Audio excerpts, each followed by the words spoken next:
ਸਤਿ ਸ਼੍ਰੀ ਅਕਾਲ ਦੋਸਤੋ, ਸਵਾਗਤ ਆ ਤੁਹਾਡਾ ਆਪਣੇ YouTube channel GK academy Punjab ਤੇ।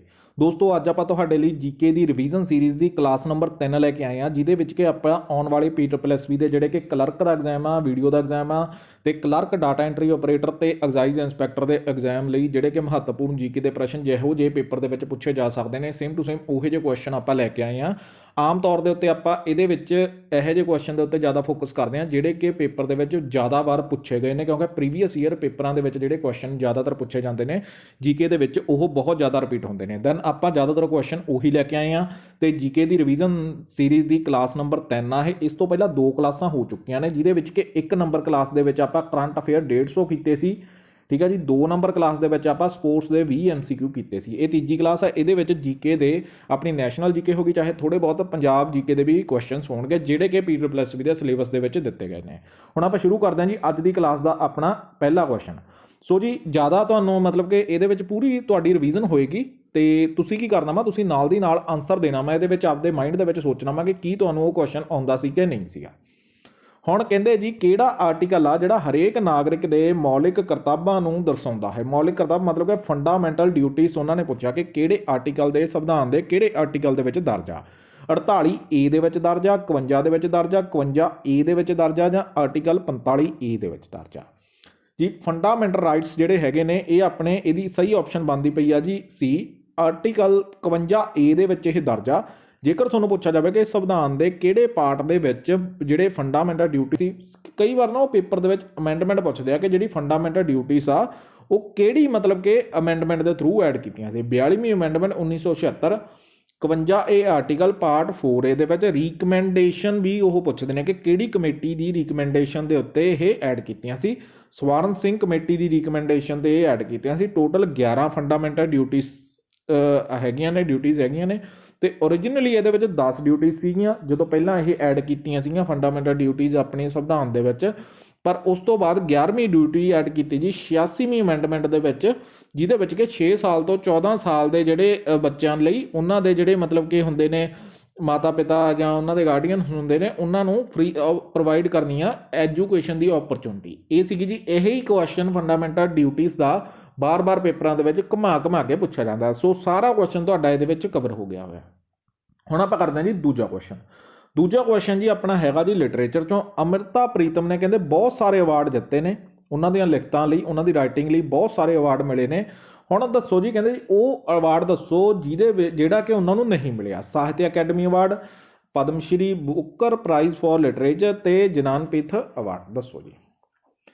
ਤੇ ਇਹਦੇ ਵਿੱਚ ਆਪਣਾ ਸਹੀ ਬਣਦਾ ਵਾ ਜੀ ਸਾਹਿਤਿਆ ਅਕੈਡਮੀ ਅਵਾਰਡ ਵੀ ਇਹਨਾਂ ਨੂੰ ਮਿਲਿਆ। ਆਪਾਂ ਨੂੰ ਪਤਾ ਵਾ ਹੈ ਨਾ 1956 ਦੇ ਵਿੱਚ ਇਹਨਾਂ ਨੇ ਸੁਨੇਹੇ ਲਈ ਜਿੱਤਿਆ ਸੀਗਾ ਤੇ ਪਦਮ ਸ਼੍ਰੀ ਅਵਾਰਡ ਵੀ ਇਹਨਾਂ ਨੂੰ ਮਿਲਿਆ ਹੋਇਆ ਵਾ ਤੇ ਬੁੱਕਰ ਪ੍ਰਾਈਜ਼ ਫॉर ਲਿਟਰੇਚਰ ਇਹਨਾਂ ਨੂੰ ਨਹੀਂ ਮਿਲਿਆ ਗਾ ਵਾ ਜੀ, ਠੀਕ ਆ।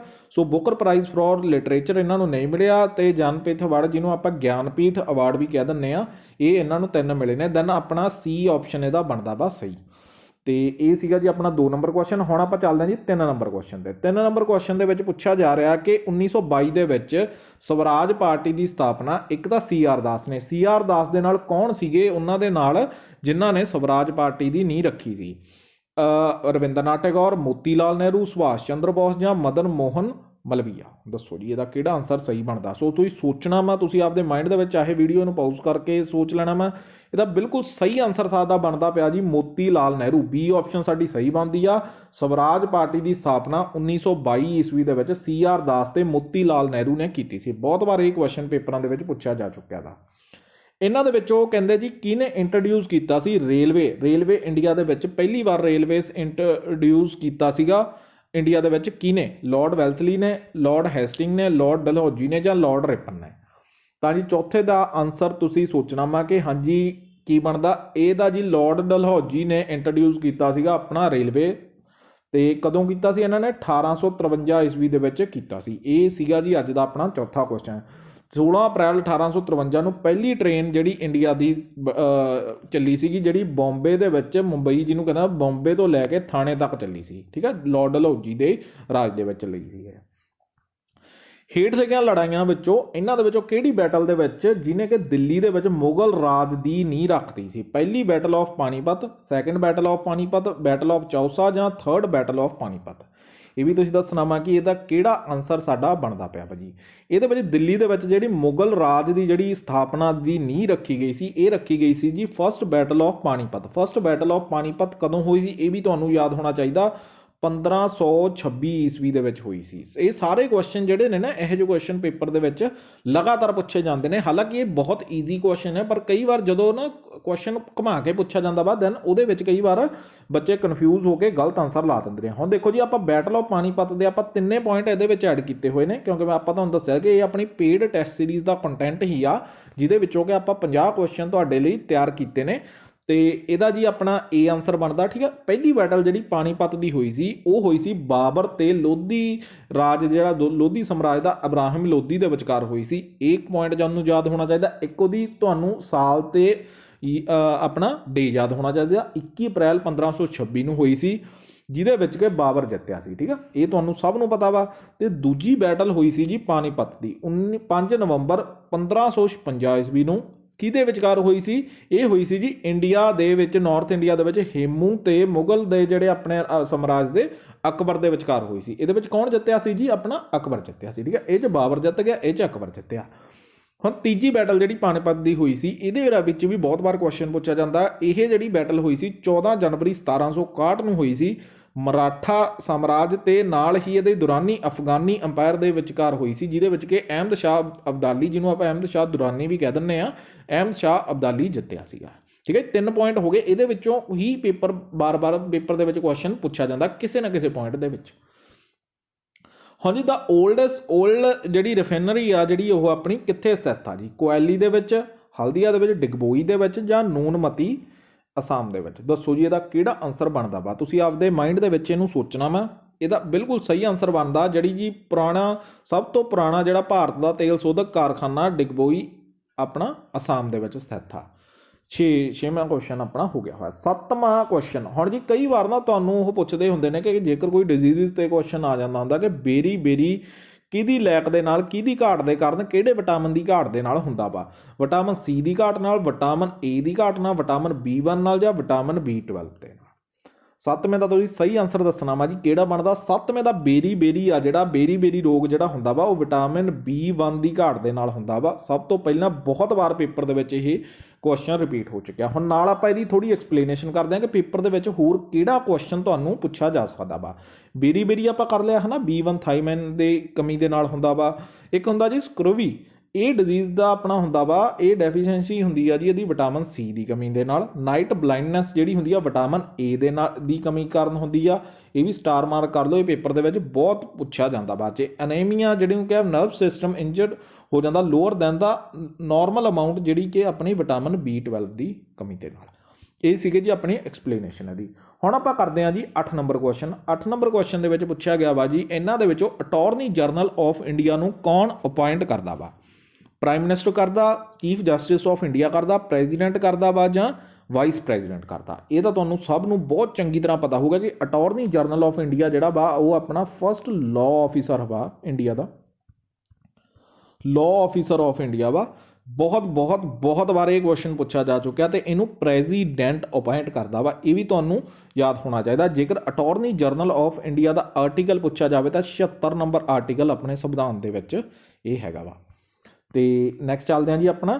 ਹੁਣ ਜੀ ਭਾਰਤ ਦੀ ਪਹਿਲੀ ਜਿਹੜੀ ਸਾਊਂਡ ਫਿਲਮ ਪੁੱਛੀ ਹੋਈ ਆ ਉਹਨਾਂ ਨੇ ਕਿ ਕਿਹੜੀ ਹੁੰਦੀ ਆ ਜੀ? ਆਲਮਾਰਾ ਵਾ ਜਾਂ ਪੰਡਲੀਕਾ ਵਾ, ਰਾਜਾ ਹਰੀਸ਼ਚੰਦਰ ਆ ਜਾਂ ਨਲ ਦਮਯੰਤੀ ਆ?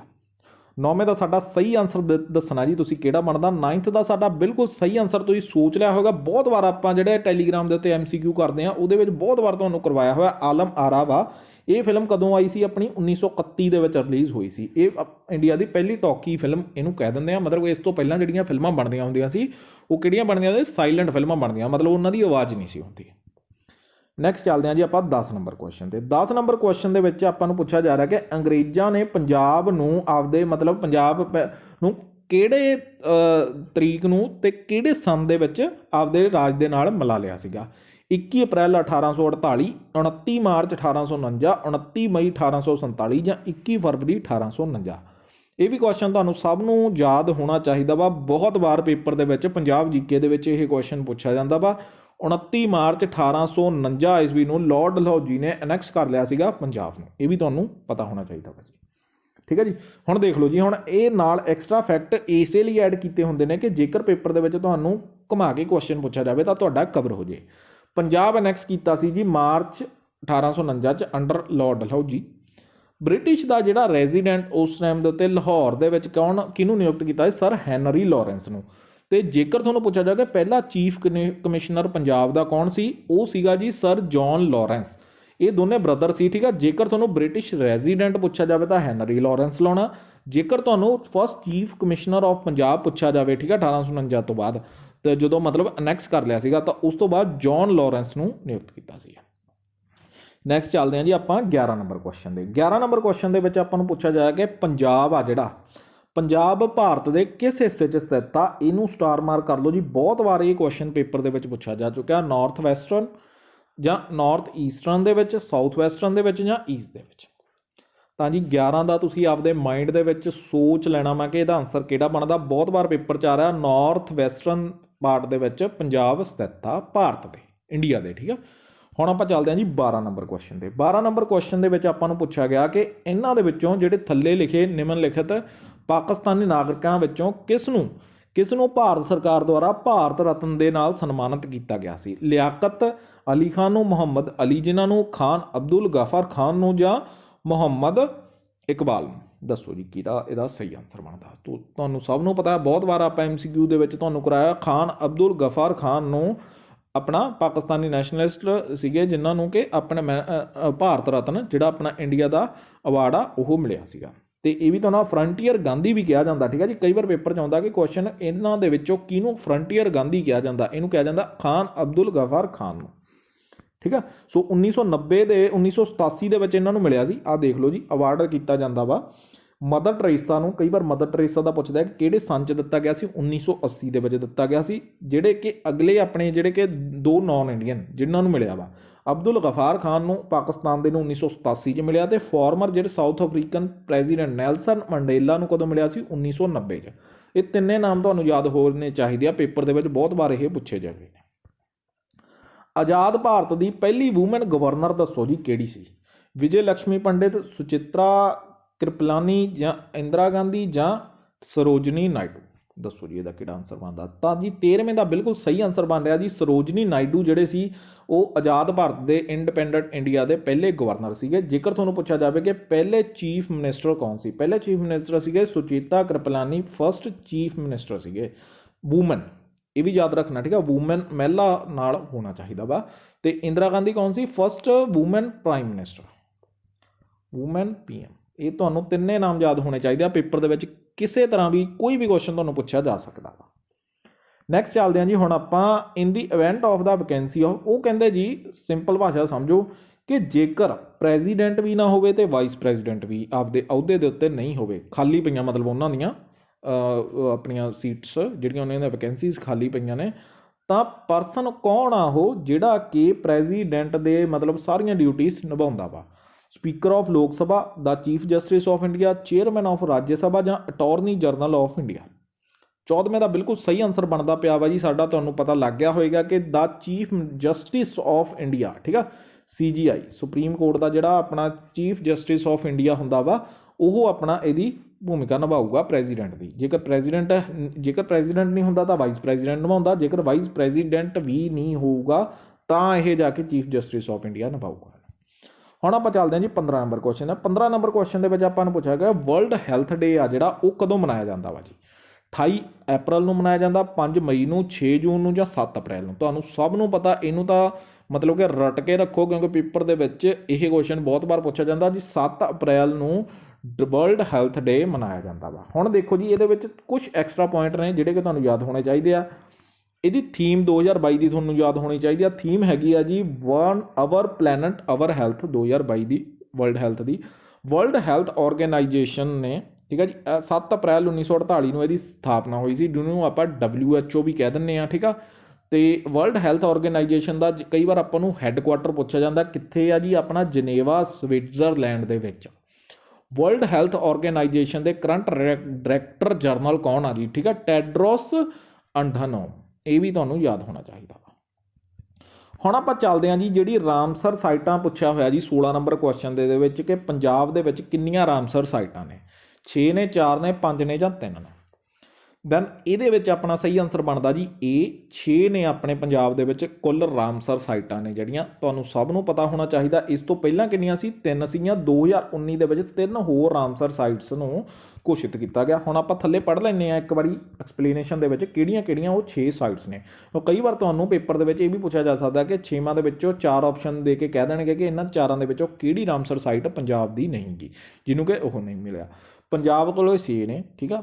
3 ਵੈਟਲੈਂਡ ਨੇ ਜਿਹੜੀਆਂ ਰਾਮਸਰ ਸਾਈਟ। ਪਹਿਲੀ ਜਿਹੜੀ ਨੋਟੀਫਾਈ ਹੋਈ ਸੀ ਉਹ ਹਰੀਕੇ ਵੈਟਲੈਂਡ ਹੋਈ ਸੀ, ਜਿਹੜੀ ਕਿ 1990 'ਚ ਹੋਈ ਸੀ, ਇਹ ਵੀ ਤੁਹਾਨੂੰ ਯਾਦ ਹੋਣਾ ਚਾਹੀਦਾ। ਦੂਜੀ ਤੇ ਤੀਜੀ ਆਪਣੀ ਇੱਕ ਰੋਪੜ, ਇੱਕ ਕਾਂਜਲੀ ਹੋਈ ਸੀ, ਇਹ 2002 'ਚ। 2019 ਦੇ ਵਿੱਚ 3 ਹੋਰ ਮਤਲਬ ਨੋਟੀਫਾਈ ਕੀਤੀਆਂ ਗਈਆਂ ਇਸ ਲਿਸਟ ਦੇ ਵਿੱਚ, ਜਿਹਦੇ ਵਿੱਚ ਕਿ ਕੇਸ਼ੋਪੁਰ ਮਿਆਨੀ ਵੈਟਲੈਂਡ ਵੀ ਯਾਦ ਹੋਣੀ ਚਾਹੀਦੀ ਆ, Nangal wildlife sanctuary add ਹੋਈ ਆ ਜੀ, ਬਿਆਸ ਕੰਜ਼ਰਵੇਸ਼ਨ ਰਿਜ਼ਰਵ ਐਡ ਹੋਈ ਆ। ਤਾਂ ਇਸ ਟਾਈਮ ਦੇ ਉੱਤੇ ਜਦੋਂ ਆਪਾਂ ਵੀਡੀਓ ਰਿਕਾਰਡ ਕਰ ਰਹੇ ਹਾਂ ਤਾਂ 6 ਆਪਣੀਆਂ ਹੈਗੀਆਂ ਨੇ ਰਾਮਸਰ ਸਾਈਟ ਪੰਜਾਬ ਦੇ ਵਿੱਚ, ਜਿਹੜੀਆਂ ਕਿ ਨੋਟੀਫਾਈ ਕੀਤੀਆਂ ਗਈਆਂ ਨੇ।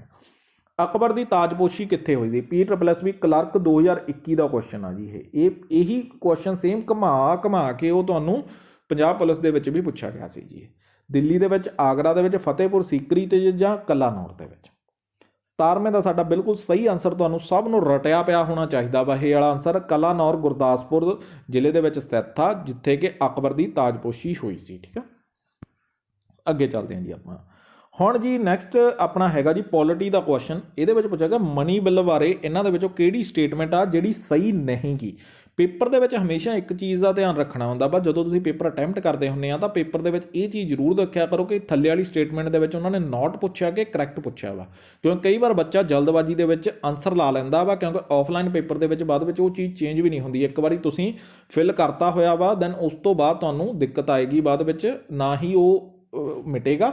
ਦੈਨ ਇਹ ਚੀਜ਼ ਨੂੰ ਸਭ ਤੋਂ ਪਹਿਲਾਂ ਪੇਪਰ ਦਾ ਜਦੋਂ ਕੋਈ ਵੀ ਮੌਕ ਟੈਸਟ ਵੀ ਹੱਲ ਕਰਦਾ ਤਾਂ ਇਹਨੂੰ ਪਲੀਜ਼ ਇਹਨੂੰ ਜ਼ਰੂਰ 1-2 ਵਾਰੀ ਦੇਖਿਆ ਕਰੋ, ਕਿਉਂਕਿ ਇਹਦੇ ਨਾਲ ਕਈ ਵਾਰ 1-2 ਨੰਬਰ ਤੁਹਾਡੇ ਘਟਦੇ ਨੇ ਤੇ ਮੈਰਿਟ ਦੇ ਵਿੱਚ ਉਹ ਬਹੁਤ ਪ੍ਰਭਾਵ ਪਾਉਂਦੇ ਨੇ। ਪ੍ਰੈਜ਼ੀਡੈਂਟ, ਉਹ ਕਹਿੰਦੇ ਮਨੀ ਬਿੱਲ ਬਾਰੇ ਉਹਨਾਂ ਨੇ ਪਹਿਲੀ ਆਪਸ਼ਨ ਪੁੱਛੀ ਹੈ ਕਿ president can not return a money bill to the Lok Sabha for ਰੀਕਨਸੀਡਰੇਸ਼ਨ, ਠੀਕ ਆ। ਇਹ ਆਪਸ਼ਨ ਇਹਦੀ ਬਿਲਕੁਲ ਸਹੀ ਬਣਦੀ ਪਈ ਆ, ਠੀਕ ਆ। ਪ੍ਰੈਜ਼ੀਡੈਂਟ ਜਿਹੜਾ ਵਾ ਮਨੀ ਬਿੱਲ ਲੋਕ ਸਭਾ ਨੂੰ ਵਾਪਸ ਨਹੀਂ ਕਰ ਸਕਦਾ ਵਾ, ਤੇ ਮਤਲਬ ਦੁਬਾਰਾ ਉਹਦੇ ਲਈ ਦੁਬਾਰਾ ਵਿਚਾਰ ਲਈ ਰੀਕਨਸੀਡਰੇਸ਼ਨ ਹੁੰਦਾ ਵਾ, ਦੁਬਾਰਾ ਵਿਚਾਰ ਲਈ।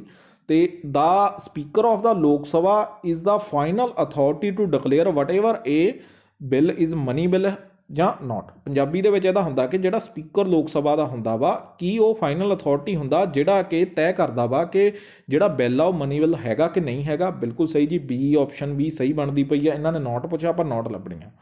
ਕਹਿੰਦੇ ਰਾਜ ਸਭਾ ਜਿਹੜਾ ਵਾ must return a money bill passed by the Lok Sabha and send it for consideration within 14 days ਤੇ, ਠੀਕ ਆ। ਜਿਹੜਾ ਕਿ ਮਤਲਬ ਕਿ ਸਪੋਜ਼ ਕਰ ਲਓ ਕਿ ਰਾਜ ਸਭਾ ਵਾ ਜਿਹੜਾ ਕੀ ਉਹ ਆਪਣਾ ਮਨੀ ਬਿੱਲ ਲੋਕ ਸਭਾ ਨੂੰ ਪਾਸ ਕਰ ਸਕਦਾ ਵਾ ਜਾਂ ਸੈਂਡ ਕਰ ਸਕਦਾ ਰੀਕਨਸੀਡਰੇਸ਼ਨ ਲਈ ਵਿਦਿਨ 14 ਦਿਨਾਂ ਦੇ ਵਿੱਚ, ਠੀਕ ਆ। ਸੋ ਇਹ ਵੀ ਆਪਣੀ ਆਪਸ਼ਨ ਸਹੀ ਬਣਦੀ ਆ। ਉਹ ਕਹਿੰਦੇ ਜੀ ਇਹ ਮਨੀ ਬਿੱਲ ਆ ਜਿਹੜਾ can be tabled in either house of the parliament. Money bill ਉਹ ਕਹਿੰਦਾ ਜੀ ਕਿ ਦੋਵਾਂ ਦੇ ਵਿੱਚੋਂ ਕਿਸੇ ਇੱਕ ਦੇ ਵਿੱਚ, ਮਤਲਬ ਕਿ ਤੁਹਾਨੂੰ ਸਭ ਨੂੰ ਪਤਾ ਇੱਕ ਲੋਕ ਸਭਾ ਹੁੰਦੀ ਹੈ, ਇੱਕ ਰਾਜ ਸਭਾ। ਉਹ ਕਹਿੰਦਾ ਵੀ ਦੋਨਾਂ ਦੇ ਵਿੱਚੋਂ ਕਿਸੇ ਵੀ ਜਗ੍ਹਾ ਦੇ ਉੱਤੇ ਮਤਲਬ ਇਹਨੂੰ ਪੇਸ਼ ਕੀਤਾ ਜਾ ਸਕਦਾ ਵਾ। ਨਹੀਂ ਜੀ, ਇਹ ਆਪਸ਼ਨ ਆਪਣੀ ਡੀ ਬਿਲਕੁਲ ਗਲਤ ਬਣਦੀ ਪਈ ਆ।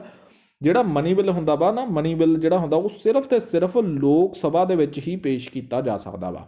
ਬਹੁਤ ਵਾਰ ਇਹ ਕੁਐਸਚਨ ਪੇਪਰ ਦੇ ਵਿੱਚ ਪੁੱਛਿਆ ਜਾ ਚੁੱਕਿਆ ਵਾ, ਜਨ ਇਹਦੇ ਵਿੱਚ ਤੁਸੀਂ ਬਿਲਕੁਲ ਵੀ ਕਨਫਿਊਜ਼। ਤਾਂ 3 ਆਪਸ਼ਨਾਂ ਸਹੀ ਨੇ ਤਾਂ ਚੌਥੀ ਆਪਣੀ ਗਲਤ ਆ। ਅੱਗੇ ਆਪਣਾ ਚੱਲਦਾ ਆਰਟੀਕਲ, ਜੇ ਇਹਦੇ ਬਾਰੇ ਪੁੱਛਿਆ ਮਨੀ ਬਿੱਲ ਦਾ ਆਰਟੀਕਲ 110 ਆ ਜੀ। ਭਾਰਤ ਦੀ ਪਹਿਲੀ ਮਿਸ ਯੂਨੀਵਰਸ ਕੌਣ ਸੀ ਜੀ? ਭਾਰਤ ਦੀ ਪਹਿਲੀ ਮਿਸ ਯੂਨੀਵਰਸ ਪ੍ਰਿਯੰਕਾ ਚੋਪੜਾ ਸੀ, ਸੁਸ਼ਮਿਤਾ ਸੇਨ ਸੀ, ਐਸ਼ਵਰਿਆ ਰਾਏ ਸੀ ਜਾਂ ਲਾਰਾ ਦੱਤਾ ਸੀ? ਭਾਰਤ ਦੀ ਪਹਿਲੀ ਜਿਹੜੀ ਮਿਸ ਯੂਨੀਵਰਸ ਸੀ ਉਹ ਸੀਗੀ ਜੀ ਆਪਣੀ ਸੁਸ਼ਮਿਤਾ ਸੇਨ। ਇਹ ਵੀ ਤੁਹਾਨੂੰ ਯਾਦ ਹੋਣਾ ਚਾਹੀਦਾ, ਬਹੁਤ ਇੰਪੋਰਟੈਂਟ ਕੁਐਸਚਨ ਇਹ ਬਣਦਾ ਵਾ ਜੀ। 20 ਨੰਬਰ ਕੁਐਸਚਨ ਦੇ ਉੱਤੇ ਹੁਣ ਆਪਾਂ ਆ ਗਏ ਹਾਂ। 1994 ਦੇ ਵਿੱਚ ਇਹਨਾਂ ਨੇ ਟਾਈਟਲ ਜਿੱਤਿਆ ਸੀ। ਭਾਰਤ ਦੀ ਜਿਹੜੀ 8ਵੀਂ 5 ਸਾਲਾ ਯੋਜਨਾ ਦਾ ਮਿਆਦ ਕਿੰਨੀ ਸੀ? 1990 ਤੋਂ 95, 1992 ਤੋਂ 97, 1997 ਤੋਂ 2000 ਜਾਂ ਨਨ ਆਫ ਥੀਸ। ਇਹ ਵੀ ਤੁਹਾਨੂੰ ਸਭ ਨੂੰ ਯਾਦ ਹੋਣਾ ਚਾਹੀਦਾ ਵਾ ਜੀ। 1992 ਤੋਂ ਲੈ ਕੇ 1997 ਤੱਕ 8ਵੀਂ 5 ਸਾਲਾ ਯੋਜਨਾ ਚੱਲੀ ਸੀਗੀ ਆਪਣੀ। ਹੁਣ ਆਪਾਂ ਥੋੜ੍ਹਾ ਜਿਹਾ ਤੁਹਾਨੂੰ ਇਹਦੇ ਵਿੱਚ ਕਰਦੇ ਹਾਂ। ਜਿਹੜੀ 8th ਜਿਹੜੀ ਆਪਣੀ 5 ਸਾਲੀ ਯੋਜਨਾ ਸੀ, ਜਿਹਨੂੰ ਆਪਾਂ 5 ਈਅਰ ਪਲਾਨ ਕਹਿੰਦੇ ਆ, ਇਹਦੇ ਵਿੱਚ ਨਾ ਮਾਡਰਨਾਈਜੇਸ਼ਨ ਹੋਇਆ ਸੀ ਇੰਡਸਟਰੀਜ਼ ਦਾ ਬਹੁਤ ਜ਼ਿਆਦਾ, ਮਤਲਬ ਅੱਗੇ ਵਧੇ। ਇੰਡੀਆ ਨਾ WTO ਜਿਹਨੂੰ ਆਪਾਂ ਕਹਿ ਦਿੰਦੇ ਹਾਂ ਕਿ ਵਰਲਡ ਟ੍ਰੇਡ ਆਰਗੇਨਾਈਜੇਸ਼ਨ ਦਾ ਮੈਂਬਰ ਬਣਿਆ ਸੀ 1 ਜਨਵਰੀ 1995 ਨੂੰ। ਬਹੁਤ ਇੰਪੋਰਟੈਂਟ ਕੁਐਸਚਨ, ਕਈ ਵਾਰ ਪੇਪਰ ਦੇ ਵਿੱਚ ਸਿੱਧਾ ਪੁੱਛ ਲੈਂਦੇ ਆ ਕਿ ਇੰਡੀਆ ਵਰਲਡ ਟ੍ਰੇਡ ਆਰਗੇਨਾਈਜੇਸ਼ਨ ਦਾ ਮੈਂਬਰ ਕਦੋਂ ਬਣਿਆ ਸੀਗਾ। ਤੇ ਐਨੂਅਲ ਪਲਾਨ ਇਸ ਤੋਂ ਪਹਿਲਾਂ ਕਿਹੜਾ ਸੀ, ਇੱਕ ਨਾ 2 ਪਲਾਨ ਆਏ ਸੀਗੇ ਐਨੂਅਲ ਪਲਾਨ, ਜਿਹਨੂੰ ਆਪਾਂ 1990 ਇੱਕ ਪਲਾਨ ਆਇਆ ਸੀ 1990 ਤੋਂ ਲੈ ਕੇ 92 ਤੱਕ। ਹੁਣ ਦੇਖੋ ਜੀ 8ਵਾਂ 5 ਈਅਰ ਪਲਾਨ 1990 ਦੇ ਵਿੱਚ ਮਤਲਬ 7ਵਾਂ ਪੂਰਾ ਹੋ ਗਿਆ ਸੀ, ਤਾਂ ਉਹਨਾਂ ਨੇ 8ਵਾਂ ਨਹੀਂ ਸੀ ਪਲਾਨ ਜਾਰੀ ਕੀਤਾ। ਉਹਨਾਂ ਨੇ ਕੀ ਕੀਤਾ ਸੀ, 2 ਜਿਹੜੇ ਐਨੂਅਲ ਪਲਾਨ ਲੈ ਕੇ ਆਏ, ਇੱਕ 1990 ਦੇ 91 ਦੇ ਵਿੱਚ, ਇੱਕ 91 92 ਦੇ ਵਿੱਚ। ਇਹਨਾਂ ਨੂੰ ਆਪਾਂ ਐਨੂਅਲ ਪਲਾਨ ਕਹਿ ਦਿੰਦੇ ਆ। ਇਹਦੇ ਵਿੱਚ ਮਤਲਬ ਕਿ ਉਸ ਟਾਈਮ ਦੇ ਉੱਤੇ ਇੰਡੀਆ ਬਹੁਤ ਜ਼ਿਆਦਾ ਕ੍ਰਾਈਸਿਸ ਦੇ ਉੱਤੋਂ ਗੁਜ਼ਰ ਰਿਹਾ ਸੀ, ਕਿਉਂਕਿ ਇੰਡੀਆ ਕੋਲ ਬਹੁਤ ਘੱਟ ਅਮਾਊਂਟ ਬਚੀ ਹੋਈ ਸੀਗੀ ਉਸ ਟਾਈਮ ਦਾ। ਬਹੁਤ ਜ਼ਿਆਦਾ ਇਕਨੋਮਿਕ ਕੰਡੀਸ਼ਨ ਜਿਹੜੀਆਂ ਸੀਗੀਆਂ ਬਹੁਤ ਉਸ ਟਾਈਮ ਦੇ ਉੱਤੇ ਮਾੜੀਆਂ ਸੀਗੀਆਂ। ਤਾਂ ਉਸ ਟਾਈਮ ਦੇ ਉੱਤੇ ਕੀ ਹੋਇਆ ਜੀ, ਡਾਕਟਰ ਮਨਮੋਹਨ ਸਿੰਘ, ਸਭ ਜਾਣਦੇ ਆ ਹੈ ਨਾ ਆਪਾਂ ਨੂੰ, ਤੇ ਡਾਕਟਰ ਮਨਮੋਹਨ ਸਿੰਘ ਨੇ ਜਿਹੜੇ ਉਸ ਟਾਈਮ ਦੇ ਉੱਤੇ ਫਾਈਨੈਂਸ ਮਿਨਿਸਟਰ ਸੀਗੇ 1991 ਤੋਂ ਲੈ ਕੇ 96 ਤੱਕ ਸੀਗੇ ਇਹ। ਇਹਨਾਂ ਨੇ ਕੀ ਕੀਤਾ 1991 ਦੇ ਵਿੱਚ ਇੰਟਰੋਡਿਊਸ ਕਰਤਾ ਜੀ LPG ਮਾਡਲ। ਪੇਪਰ 'ਚ ਕੁਐਸਚਨ ਜ਼ਰੂਰ ਪੁੱਛਿਆ ਜਾਂਦਾ ਕਿ LPG ਮਾਡਲ ਕਦੋਂ ਇੰਟਰੋਡਿਊਸ ਹੋਇਆ ਸੀ, 1991 'ਚ। LPG ਦੀ ਕਈ ਵਾਰ ਉਹ ਤੁਹਾਨੂੰ ਫੁੱਲ ਫਾਰਮ ਪੁੱਛਦੇ ਨੇ, ਲਿਬਰਲਾਈਜੇਸ਼ਨ, ਪ੍ਰਾਈਵੇਟਾਈਜੇਸ਼ਨ, ਗਲੋਬਲਾਈਜੇਸ਼ਨ, ਇਹ 3 ਨੇ, ਠੀਕ ਆ, ਇਹ ਵੀ ਯਾਦ ਰੱਖਣਾ। ਬਾਅਦ introduce in the India the grapple with the problem economy under prime. ਬਸ ਨੈਕਸਟ ਚੱਲਦੇ ਹਾਂ ਜੀ ਆਪਾਂ 21 ਨੰਬਰ ਕੁਐਸਚਨ। 21 ਨੰਬਰ ਕੁਐਸਚਨ ਦੇ ਵਿੱਚ ਉਹਨਾਂ ਨੇ ਪੁੱਛਿਆ ਕਿ ਨੋਬਲ ਪੁਰਸਕਾਰ ਪ੍ਰਾਪਤ ਕਰਨ ਵਾਲਾ ਪਹਿਲਾ ਭਾਰਤੀ ਕੌਣ ਸੀ, CV ਰਮਨ, ਰਵਿੰਦਰਨਾਥ ਟੈਗੋਰ, ਮਹਾਤਮਾ ਗਾਂਧੀ ਜਾਂ ਅਮਰਤਿਆ ਸੇਨ। 21ਵੇਂ ਦਾ ਸਹੀ ਆਨਸਰ ਤੁਸੀਂ ਦੱਸਣਾ ਵਾ ਜੀ ਕਿਹੜਾ ਬਣਦਾ। 21ਵੇਂ ਦਾ ਬਿਲਕੁਲ ਸਹੀ ਆਨਸਰ ਬਣਦਾ ਜੀ ਰਵਿੰਦਰਨਾਥ ਟੈਗੋਰ ਪਹਿਲੇ ਇੰਡੀਅਨ ਸੀਗੇ ਜਿਨ੍ਹਾਂ ਨੂੰ ਕਿ ਨੋਬਲ ਪ੍ਰਾਈਜ਼ ਮਿਲਿਆ ਸੀ। ਪਹਿਲੇ ਇੰਡੀਅਨ ਜਾਂ ਪਹਿਲੇ ਏਸ਼ੀਅਨ ਵੀ ਕਹਿ ਸਕਦੇ ਆ ਇਹਨਾਂ ਨੂੰ ਮਿਲਿਆ ਸੀ। ਮਿਲਿਆ ਕਦੋਂ ਸੀ ਜੀ 1913 ਦੇ ਵਿੱਚ ਲਿਟਰੇਚਰ ਦੇ ਵਿੱਚ ਮਿਲਿਆ ਸੀ, ਲਿਟਰੇਚਰ ਦੇ ਵਿੱਚ। ਇਹ ਵੀ ਪੇਪਰ ਦੇ ਵਿੱਚ ਬਹੁਤ ਵਾਰ ਪੁੱਛਿਆ ਜਾਂਦਾ ਵਾ ਜੀ। 22 ਨੰਬਰ ਕੁਐਸਚਨ ਦੇ ਉੱਤੇ ਆਪਾਂ ਆ ਗਏ ਹੋਏ ਆ ਜੀ। ਇਹਨਾਂ ਨੂੰ ਗੁਰੂਦੇਵ ਵੀ ਕਿਹਾ ਜਾਂਦਾ ਸੀ, ਇਹ ਵੀ ਤੁਸੀਂ ਯਾਦ ਕਰਨਾ। ਚੰਡੀਗੜ੍ਹ ਦਾ ਆਰਕੀਟੈਕਚਰ ਜਿਹਨੇ ਕਿ ਚੰਡੀਗੜ੍ਹ ਦਾ ਨਕਸ਼ਾ ਤਿਆਰ ਕੀਤਾ ਜੀ, ਉਹ ਲੀ, ਤੁਹਾਨੂੰ ਸਭ ਨੂੰ ਪਤਾ ਹੈ ਨਾ, ਲੀ ਕੋਰਬਜ਼ਰ ਨਾਮ ਤੁਹਾਨੂੰ ਸਾਰਿਆਂ ਨੂੰ ਪਤਾ ਹੋਊਗਾ। ਉਹ ਕਈ ਵਾਰ ਪੁੱਛ ਲੈਂਦੇ ਨੇ ਪੇਪਰ ਦੇ ਵਿੱਚ ਕਿ ਇਹਦੇ ਵਿੱਚ ਇਹ ਕਿੱਥੋਂ ਦਾ ਨਾਗਰਿਕ ਸੀਗਾ, ਕਿਹੜੇ ਦੇਸ਼ ਦਾ ਨਾਗਰਿਕ ਸੀਗਾ। ਨੇਪਾਲ ਦਾ ਸੀ, ਇੰਗਲੈਂਡ ਦਾ ਸੀ, ਪਾਕਿਸਤਾਨ ਦਾ ਸੀ ਜਾਂ ਫਰਾਂਸ ਦਾ ਸੀਗਾ। ਸੋ 22ਵੇਂ ਦਾ ਸਹੀ ਆਨਸਰ ਬਣਦਾ ਜੀ ਫਰਾਂਸ ਦਾ ਸੀਗਾ ਜੀ, ਲੀ ਕੋਰਬਜ਼ਰ, ਠੀਕ ਆ, ਇਹ ਵੀ ਯਾਦ ਹੋਣਾ ਚਾਹੀਦਾ ਵਾ। ਹੁਣ ਆਪਾਂ ਚੱਲਦੇ ਹਾਂ ਜੀ 30 ਨੰਬਰ ਕੁਐਸਚਨ ਤੇ। 30 ਨੰਬਰ ਕੁਐਸਚਨ ਦੇ ਵਿੱਚ ਉਹਨਾਂ ਨੇ ਪੁੱਛਿਆ ਕਿ constitution of India was adopt, constitution assembly ਜਿਹੜੀ ਸੰਵਿਧਾਨ ਸਭਾ ਨੇ ਆਪਣਾ ਕੌਨਸਟੀਟਿਊਸ਼ਨ ਸੀਗਾ ਕਦੋਂ ਅਡੋਪਟ ਕੀਤਾ ਸੀ ਜੀ। 25 ਅਕਤੂਬਰ 1948, 25 ਅਕਤੂਬਰ 1949, 26 ਨਵੰਬਰ 1948 ਜਾਂ 26 ਨਵੰਬਰ 1950। ਚਲੋ ਇਹ ਤਾਂ ਹੁਣ ਹੈਗੀ ਹੈ ਇਸ ਟਾਈਮ ਦੇ ਉੱਤੇ ਆਪਣਾ ਆਪਸ਼ਨਸ ਦੇ ਵਿੱਚ ਕਨਫਿਊਜ਼ਨ ਨਹੀਂ ਹੋਏਗੀ। ਸੋ ਇਹਦੀ ਸਹੀ ਆਪਸ਼ਨ ਬਣਦੀ ਹੈ ਜੀ 26 ਨਵੰਬਰ 1949। ਕਈ ਵਾਰ ਨਾ ਪੇਪਰ ਦੇ ਵਿੱਚ ਤੁਹਾਨੂੰ ਵੈਸੇ ਆਪਸ਼ਨ ਦੇ ਵਿੱਚ ਕੀ ਦਿੱਤਾ ਜਾਂਦਾ ਜੀ 26 ਜਨਵਰੀ 1950 ਦਿੱਤਾ ਜਾਂਦਾ। ਜਿਹਨੇ ਪੋਲਿਟੀ ਨਹੀਂ ਪੜ੍ਹੀ ਉਹਨੇ ਚੱਕ ਕੇ ਲਾ ਦੇਣਾ ਕਿ ਜਿਹੜਾ ਆਪਣਾ ਸੰਵਿਧਾਨ ਸੀ ਲਾਗੂ ਹੋਇਆ ਸੀ 26 ਜਨਵਰੀ 1950 ਨੂੰ। ਬਟ ਉਹਨਾਂ ਨੇ ਅਡੋਪਟ ਪੁੱਛਿਆ ਕਿ ਕੌਨਸਟੀਟਿਊਸ਼ਨ ਅਸੈਂਬਲੀ ਨੇ ਅਡੋਪਟ ਕਦੋਂ ਕੀਤਾ, ਉਹ ਲਾਉਣਾ ਤੁਸੀਂ 26 ਨਵੰਬਰ 1949। ਜੇਕਰ ਪੁੱਛਿਆ ਜਾਵੇ ਕਿ ਜਿਹੜਾ ਸੰਵਿਧਾਨ ਲਾਗੂ ਕਦੋਂ ਕੀਤਾ ਗਿਆ ਸੀ, ਲਾਗੂ ਕੀਤਾ ਗਿਆ ਸੀਗਾ ਜੀ 26 ਜਨਵਰੀ 1950 ਤੋਂ। 2 ਅਲੱਗ-ਅਲੱਗ ਕੁਐਸਚਨ ਪੁੱਛੇ ਜਾਂਦੇ ਨੇ। ਕੁਐਸਚਨ ਬਹੁਤ ਸੌਖਾ ਵਾ, ਪਰ ਬਹੁਤ ਵਾਰ ਬੱਚੇ ਜਿਹੜੇ ਨੇ ਜਿਨ੍ਹਾਂ ਨੇ ਚੰਗੀ ਤਰ੍ਹਾਂ ਪੋਲਿਟੀ ਨਹੀਂ ਪੜ੍ਹੀ ਹੁੰਦੀਗੀ, ਜਿਨ੍ਹਾਂ ਨੇ ਜ਼ਿਆਦਾ ਚੰਗੀ ਤਰ੍ਹਾਂ ਰਿਵੀਜ਼ਨ ਨਹੀਂ ਕੀਤੀ ਹੁੰਦੀਗੀ, ਉਹ ਇਹਦੇ ਵਿੱਚ ਹਮੇਸ਼ਾ ਗਲਤ ਲਾ ਕੇ ਆਉਂਦਾ ਵਾ। ਪਹਿਲਾਂ ਜਦੋਂ ਤੁਸੀਂ ਪੇਪਰ ਦੇਣ ਲੱਗ ਗਏ, ਜ਼ਿਆਦਾ ਪੇਪਰ ਜਦੋਂ ਤੁਸੀਂ 2-3 ਪੇਪਰ ਦੇ ਲਏ, ਉਸ ਤੋਂ ਬਾਅਦ ਤਾਂ ਪਤਾ ਲੱਗਣ ਲੱਗ ਜਾਂਦਾ ਵਾ ਕਿ ਹਾਂਜੀ ਥੋੜੀ ਰਿਵੀਜ਼ਨ ਵੀ ਜੇਕਰ ਥੋੜੀ 1-2 ਵਾਰੀ ਕੀਤੀ ਹੋਈ ਆ ਪੋਲਿਟੀ ਦੀ ਤਾਂ ਵੀ ਤੁਹਾਨੂੰ ਪਤਾ ਲੱਗਣ ਲੱਗ ਜਾਂਦਾ। ਬਟ ਪਹਿਲੀ ਵਾਰੀ ਦੇ ਵਿੱਚ ਇਹ ਗਲਤੀ ਬੱਚਾ ਜ਼ਰੂਰ ਕਰਦਾ। ਸੋ ਇਹੋ ਜਿਹੀਆਂ ਜਿਹੜੀਆਂ ਮਿਸਟੇਕਸ ਨੇ ਉਹ ਤੋਂ ਤੁਸੀਂ ਬਚਣਾ ਵਾ ਪੇਪਰ ਦੇ ਵਿੱਚ। ਅੱਗੇ ਚੱਲਦੇ ਹਾਂ ਜੀ ਆਪਾਂ 24 ਨੰਬਰ ਕੁਐਸਚਨ ਦੇ। ਇਹਨਾਂ ਦੇ ਵਿੱਚੋਂ ਉਹ ਪੁੱਛਿਆ ਕਿ ਇਹਨਾਂ ਨੇ ਈਅਰ ਵਾਈਜ਼ ਪੁੱਛ ਲਿਆ ਹੋਇਆ ਸਿੱਧਾ ਕਿ ਜਿਹੜੀ ਇੰਡੀਆ ਦੀਆਂ ਬੈਟਲਸ ਨੇ ਕਿਹੜੀ ਮਤਲਬ ਪਹਿਲੇ ਨੰਬਰ ਤੇ ਹੋਈ ਕਿਹੜੇ ਸਾਲ ਦੇ ਵਿੱਚ, ਉਹਨਾਂ ਨੇ ਪੁੱਛ ਲਿਆ। ਤੁਸੀਂ ਦੇਖਣਾ ਵਾ ਤਾਂ ਇਹ ਦੱਸਣਾ ਵਾ ਕਿ ਇਹਦਾ ਕਿਹੜਾ ਆਨਸਰ ਸਹੀ ਬਣਦਾ ਵਾ ਜੀ।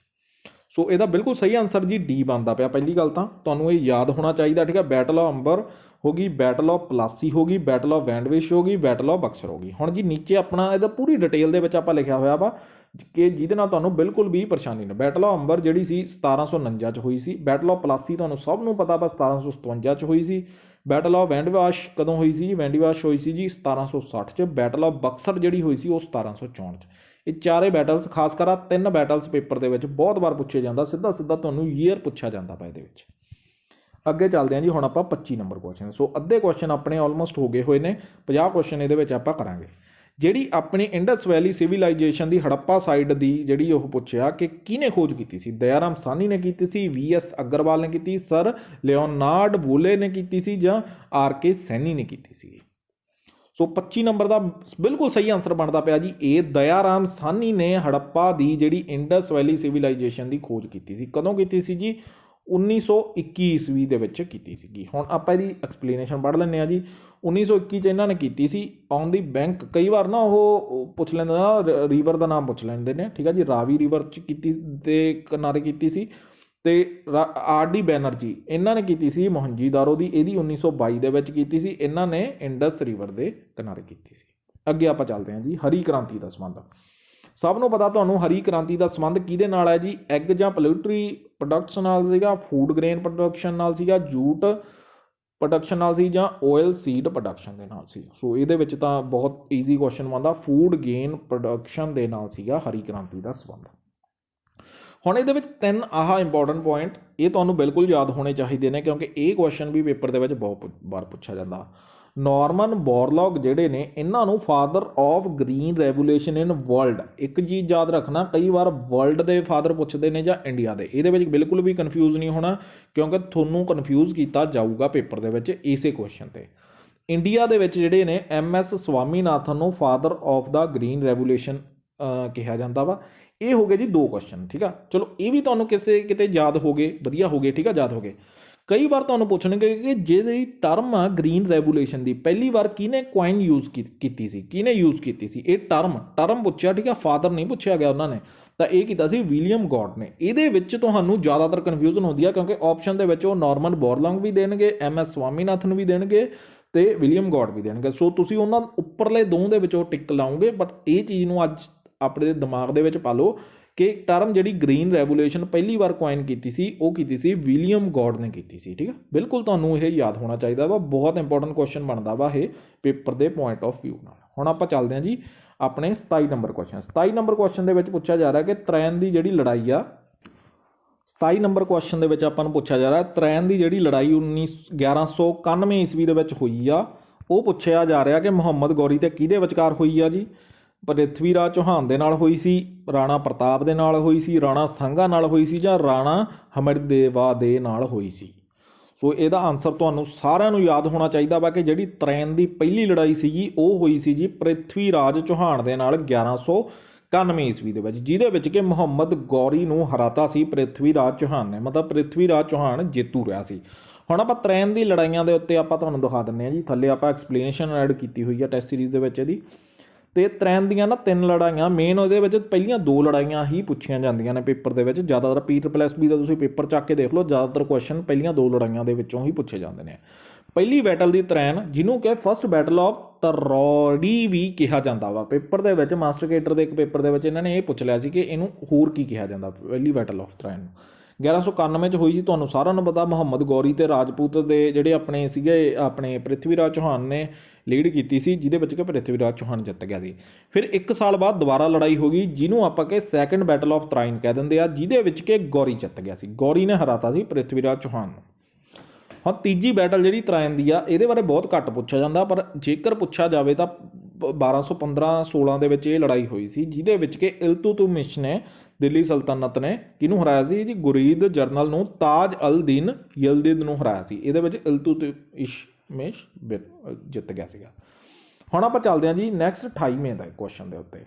ਮਨੁੱਖੀ ਸਰੀਰ ਦੀ ਸਭ ਤੋਂ ਵੱਡੀ ਗਲੈਂਡ ਕਿਹੜੀ ਹੈ? ਇਹ ਵੀ ਕੁਐਸਚਨ ਹੁਣੇ ਰੀਸੈਂਟਲੀ ਪੇਪਰ ਦੇ ਵਿੱਚ ਆ ਚੁੱਕਿਆ, ਸ਼ਾਇਦ PSSB ਨੇ ਹੀ ਪੁੱਛਿਆ ਕਿ largest gland of human body ਕਿਹੜੀ ਹੁੰਦੀ ਆ ਜੀ?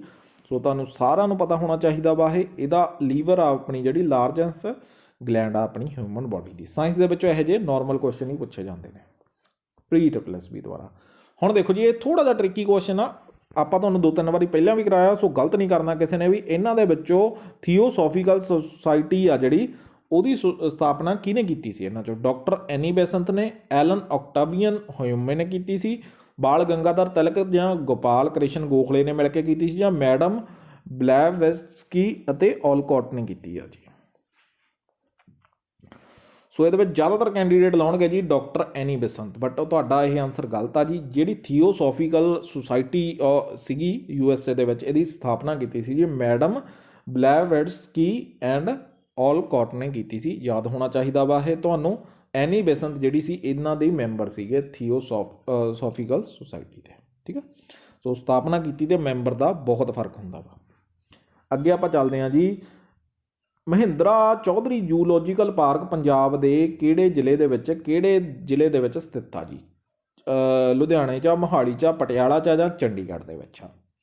ਤੀਵੇਂ ਦਾ ਸਹੀ ਆਨਸਰ ਬਣਦਾ ਜੀ ਬੀ, ਮੋਹਾਲੀ ਦੇ ਵਿੱਚ ਸਥਿਤ ਆ। ਬਹੁਤ ਇੰਪੋਰਟੈਂਟ ਕੁਐਸਚਨ ਆ, ਪੇਪਰ ਦੇ ਵਿੱਚ ਬਹੁਤ ਵਾਰ ਪੁੱਛਿਆ ਜਾ ਚੁੱਕਿਆ ਵਾ ਇਹ, ਪੰਜਾਬ ਦੇ ਪ੍ਰੀਵੀਅਸ ਈਅਰ ਪੇਪਰਾਂ 'ਚ 2-3 ਵਾਰੀ ਰਿਪੀਟ ਹੋ ਚੁੱਕਿਆ ਵਾ ਜੀ।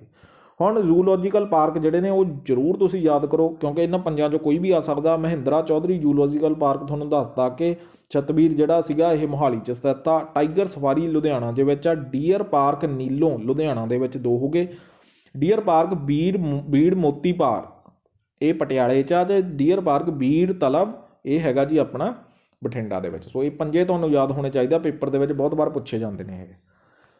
ਇਹਨਾਂ ਦੇ ਵਿੱਚੋਂ ਕਿਹੜਾ ਇਲਾਕਾ ਵਾ ਜਿਹੜਾ ਦੁਆਬੇ ਦੇ ਇਲਾਕੇ ਦਾ ਜ਼ਿਲ੍ਹਾ ਨਹੀਂ ਗਾ? ਇਹ ਵੀ ਤੁਹਾਨੂੰ ਬਹੁਤ ਵਾਰ ਪੁੱਛਿਆ ਜਾਂਦਾ ਵਾ ਪੇਪਰ 'ਚ। ਕਪੂਰਥਲਾ, ਜਲੰਧਰ, ਹੁਸ਼ਿਆਰਪੁਰ ਜਾਂ ਸੰਗਰੂਰ? ਇਹਨਾਂ ਚਾਰਾਂ ਦੇ ਵਿੱਚੋਂ ਇੱਕ ਨਹੀਂ ਪੁੱਛਿਆ ਉਹਨਾਂ ਨੇ, ਮਤਲਬ 3 ਹੈਗੇ ਆ, ਇੱਕ ਹੈ ਨਹੀਂ ਗਾ ਜੀ।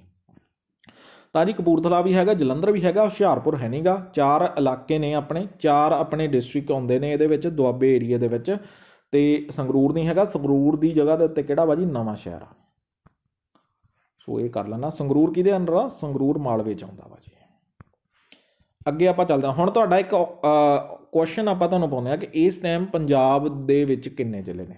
ਆਪਸ਼ਨਸ ਦੇ ਦਿੰਦੇ ਆ, 22 ਨੇ, 23 ਨੇ, 21 ਨੇ ਜਾਂ 24 ਨੇ। ਸੋ ਤੁਸੀਂ ਆਨਸਰ ਦੇਣਾ ਮੈਂ ਇਹਦਾ, ਪੇਪਰ ਲਈ ਬਹੁਤ ਇੰਪੋਰਟੈਂਟ ਬਣਦਾ ਵਾ ਇਹ, ਦੱਸਣਾ ਤੁਸੀਂ ਕਿ ਤੁਹਾਨੂੰ ਪਤਾ ਵਾ ਕਿ ਨਹੀਂ ਪਤਾ। ਸੋ ਨੈਕਸਟ ਆਪਾਂ ਚੱਲਦੇ ਹਾਂ ਜੀ, ਫਾਦਰ ਆਫ ਇੰਡੀਅਨ ਸਿਨੇਮਾ ਕਿਹਨੂੰ ਕਿਹਾ ਜਾਂਦਾ ਵਾ ਜੀ? ਸੁਭਾਸ਼ ਘਈ ਨੂੰ ਕਿਹਾ ਜਾਂਦਾ ਵਾ, ਜਾਂ ਦਾਦਾ ਸਾਹਿਬ ਫਾਲਕੇ ਨੂੰ ਕਿਹਾ ਜਾਂਦਾ, ਜਾਂ ਸੁਭਾਸ਼ ਘਈ ਜਾਂ ਦਾਦਾ ਸਾਹਿਬ ਫਾਲਕੇ ਦੋਨਾਂ ਨੂੰ ਕਿਹਾ ਜਾਂਦਾ, ਜਾਂ ਮਨੀ ਸੇਥਾਨਾ ਨੂੰ ਕਿਹਾ ਜਾਂਦਾ ਵਾ ਜੀ। ਸੋ ਇਹ ਤਾਂ ਤੁਹਾਨੂੰ ਸਾਰਿਆਂ ਨੂੰ ਪਤਾ ਹੋਏਗਾ, ਪੇਪਰ 'ਚ ਪੁੱਛਿਆ ਜਾਂਦਾ ਵਾ। ਦਾਦਾ ਸਾਹਿਬ ਫਾਲਕੇ ਨੂੰ ਫਾਦਰ ਆਫ ਇੰਡੀਅਨ ਸਿਨੇਮਾ ਕਿਹਾ ਜਾਂਦਾ, ਕਿਉਂਕਿ ਇਹਨਾਂ ਨੇ 1913 ਦੇ ਵਿੱਚ ਇੰਡੀਆ ਦੀ ਪਹਿਲੀ ਸਾਇਲੈਂਟ ਫਿਲਮ ਡਾਇਰੈਕਟ ਕੀਤੀ ਸੀ। ਇਹਦਾ ਨਾਮ ਕੀ ਸੀ ਜੀ ਫਿਲਮ ਦਾ? ਰਾਜਾ ਹਰੀਸ਼ ਚੰਦਰ। ਇਹ ਵੀ ਤੁਹਾਨੂੰ ਯਾਦ ਹੋਣਾ ਚਾਹੀਦਾ ਵਾ ਜੀ।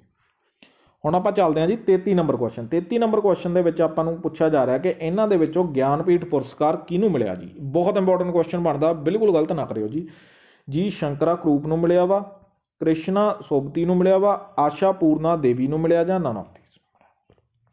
ਸੋ 33ਵੇਂ ਦਾ ਬਿਲਕੁਲ ਸਹੀ ਬਣਦਾ ਜੀ ਸ਼ੰਕਰਾ ਕਰੂਪ ਨੇ, ਜਿਨ੍ਹਾਂ ਨੂੰ ਕਿ ਪਹਿਲਾ ਗਿਆਨਪੀਠ ਪੁਰਸਕਾਰ ਮਿਲਿਆ ਗਿਆ ਸੀ। ਕਦੋਂ ਮਿਲਿਆ ਸੀ ਜੀ? 1965 ਈਸਵੀ 'ਚ ਮਿਲਿਆ ਸੀ। ਹੁਣ ਆ ਜਾਓ ਜੀ ਆਪਣੇ ਪੰਜਾਬ ਦਾ। ਪੰਜਾਬ ਦੇ ਵਿੱਚ ਜਿਹੜਾ ਗਿਆਨਪੀਠ ਪੁਰਸਕਾਰ ਆ ਉਹ ਕਿਹਨੂੰ ਮਿਲੇਗਾ ਜੀ? 1981 ਈਸਵੀ ਦੇ ਵਿੱਚ ਅਮਰਤਾ ਪ੍ਰੀਤਮ ਨੂੰ ਮਿਲਿਆ ਸੀ। ਇਹ ਵੀ ਤੁਹਾਨੂੰ ਯਾਦ ਹੋਣਾ ਚਾਹੀਦਾ ਵਾ। ਅਮਰਤਾ ਪ੍ਰੀਤਮ ਨੂੰ 1981 ਈਸਵੀ 'ਚ ਮਿਲਿਆ ਸੀ। 1999 ਦੇ ਵਿੱਚ ਕਿਹਨੂੰ ਮਿਲਿਆ ਸੀ? ਗੁਰਦਿਆਲ ਸਿੰਘ ਨੂੰ। ਇਹ ਦੋਨੇ ਕੁਐਸਚਨ ਤੁਹਾਨੂੰ ਪੁੱਛੇ ਜਾਂਦੇ ਨੇ ਪੇਪਰ 'ਚ ਕਿ ਇਹਨਾਂ ਨੂੰ ਕਿੰਨੇ ਸਾਲ, ਕਿਹੜੇ ਸਾਲ ਦੇ ਵਿੱਚ ਮਿਲਿਆ ਸੀਗਾ ਗਿਆਨਪੀਠ ਪੁਰਸਕਾਰ। ਹੁਣ ਆਪਾਂ ਚੱਲਦੇ ਹਾਂ ਜੀ 34 ਨੰਬਰ ਕੁਐਸਚਨ 'ਚ। 34 ਨੰਬਰ ਕੁਐਸਚਨ ਦੇ ਵਿੱਚ ਉਹ ਕਹਿੰਦੇ ਸਾਊਂਡ ਦੀ ਜਿਹੜੀ the unit of measurement of sound noise is amplifier ਕਹਿੰਦੇ ਆ, ਹਰਟਸ ਕਹਿੰਦੇ ਨੇ, ਡੈਸੀਬਲ ਕਹਿੰਦੇ ਨੇ, ਜਾਂ ਅਕਾਊਸਟਿਕਸ ਨੇ ਕਹਿੰਦੇ ਨੇ ਜੀ? ਦੱਸੋ ਜੀ। 34ਵੇਂ ਦਾ ਬਿਲਕੁਲ ਸਹੀ ਆਨਸਰ ਸਾਡਾ ਡੈਸੀਬਲ ਬਣਦਾ। ਸਾਊਂਡ ਜਿਹੜੀ ਇਹ ਮੈਜ਼ਰਮੈਂਟ ਦੀਆਂ ਕਈ ਵਾਰ SI ਯੂਨਿਟ ਜ਼ਰੂਰ ਪੁੱਛਦੇ ਨੇ ਜੀ, ਠੀਕ ਆ ਜੀ। ਸੋ ਇਹਦੀ ਸਾਊਂਡ ਦੀ ਹੈਗੀ ਆ ਜੀ ਡੈਸੀਬਲ। ਹੁਣ ਆਪਾਂ ਚੱਲਦੇ ਹਾਂ ਜੀ 35 ਨੰਬਰ ਕੁਐਸਚਨ ਤੇ।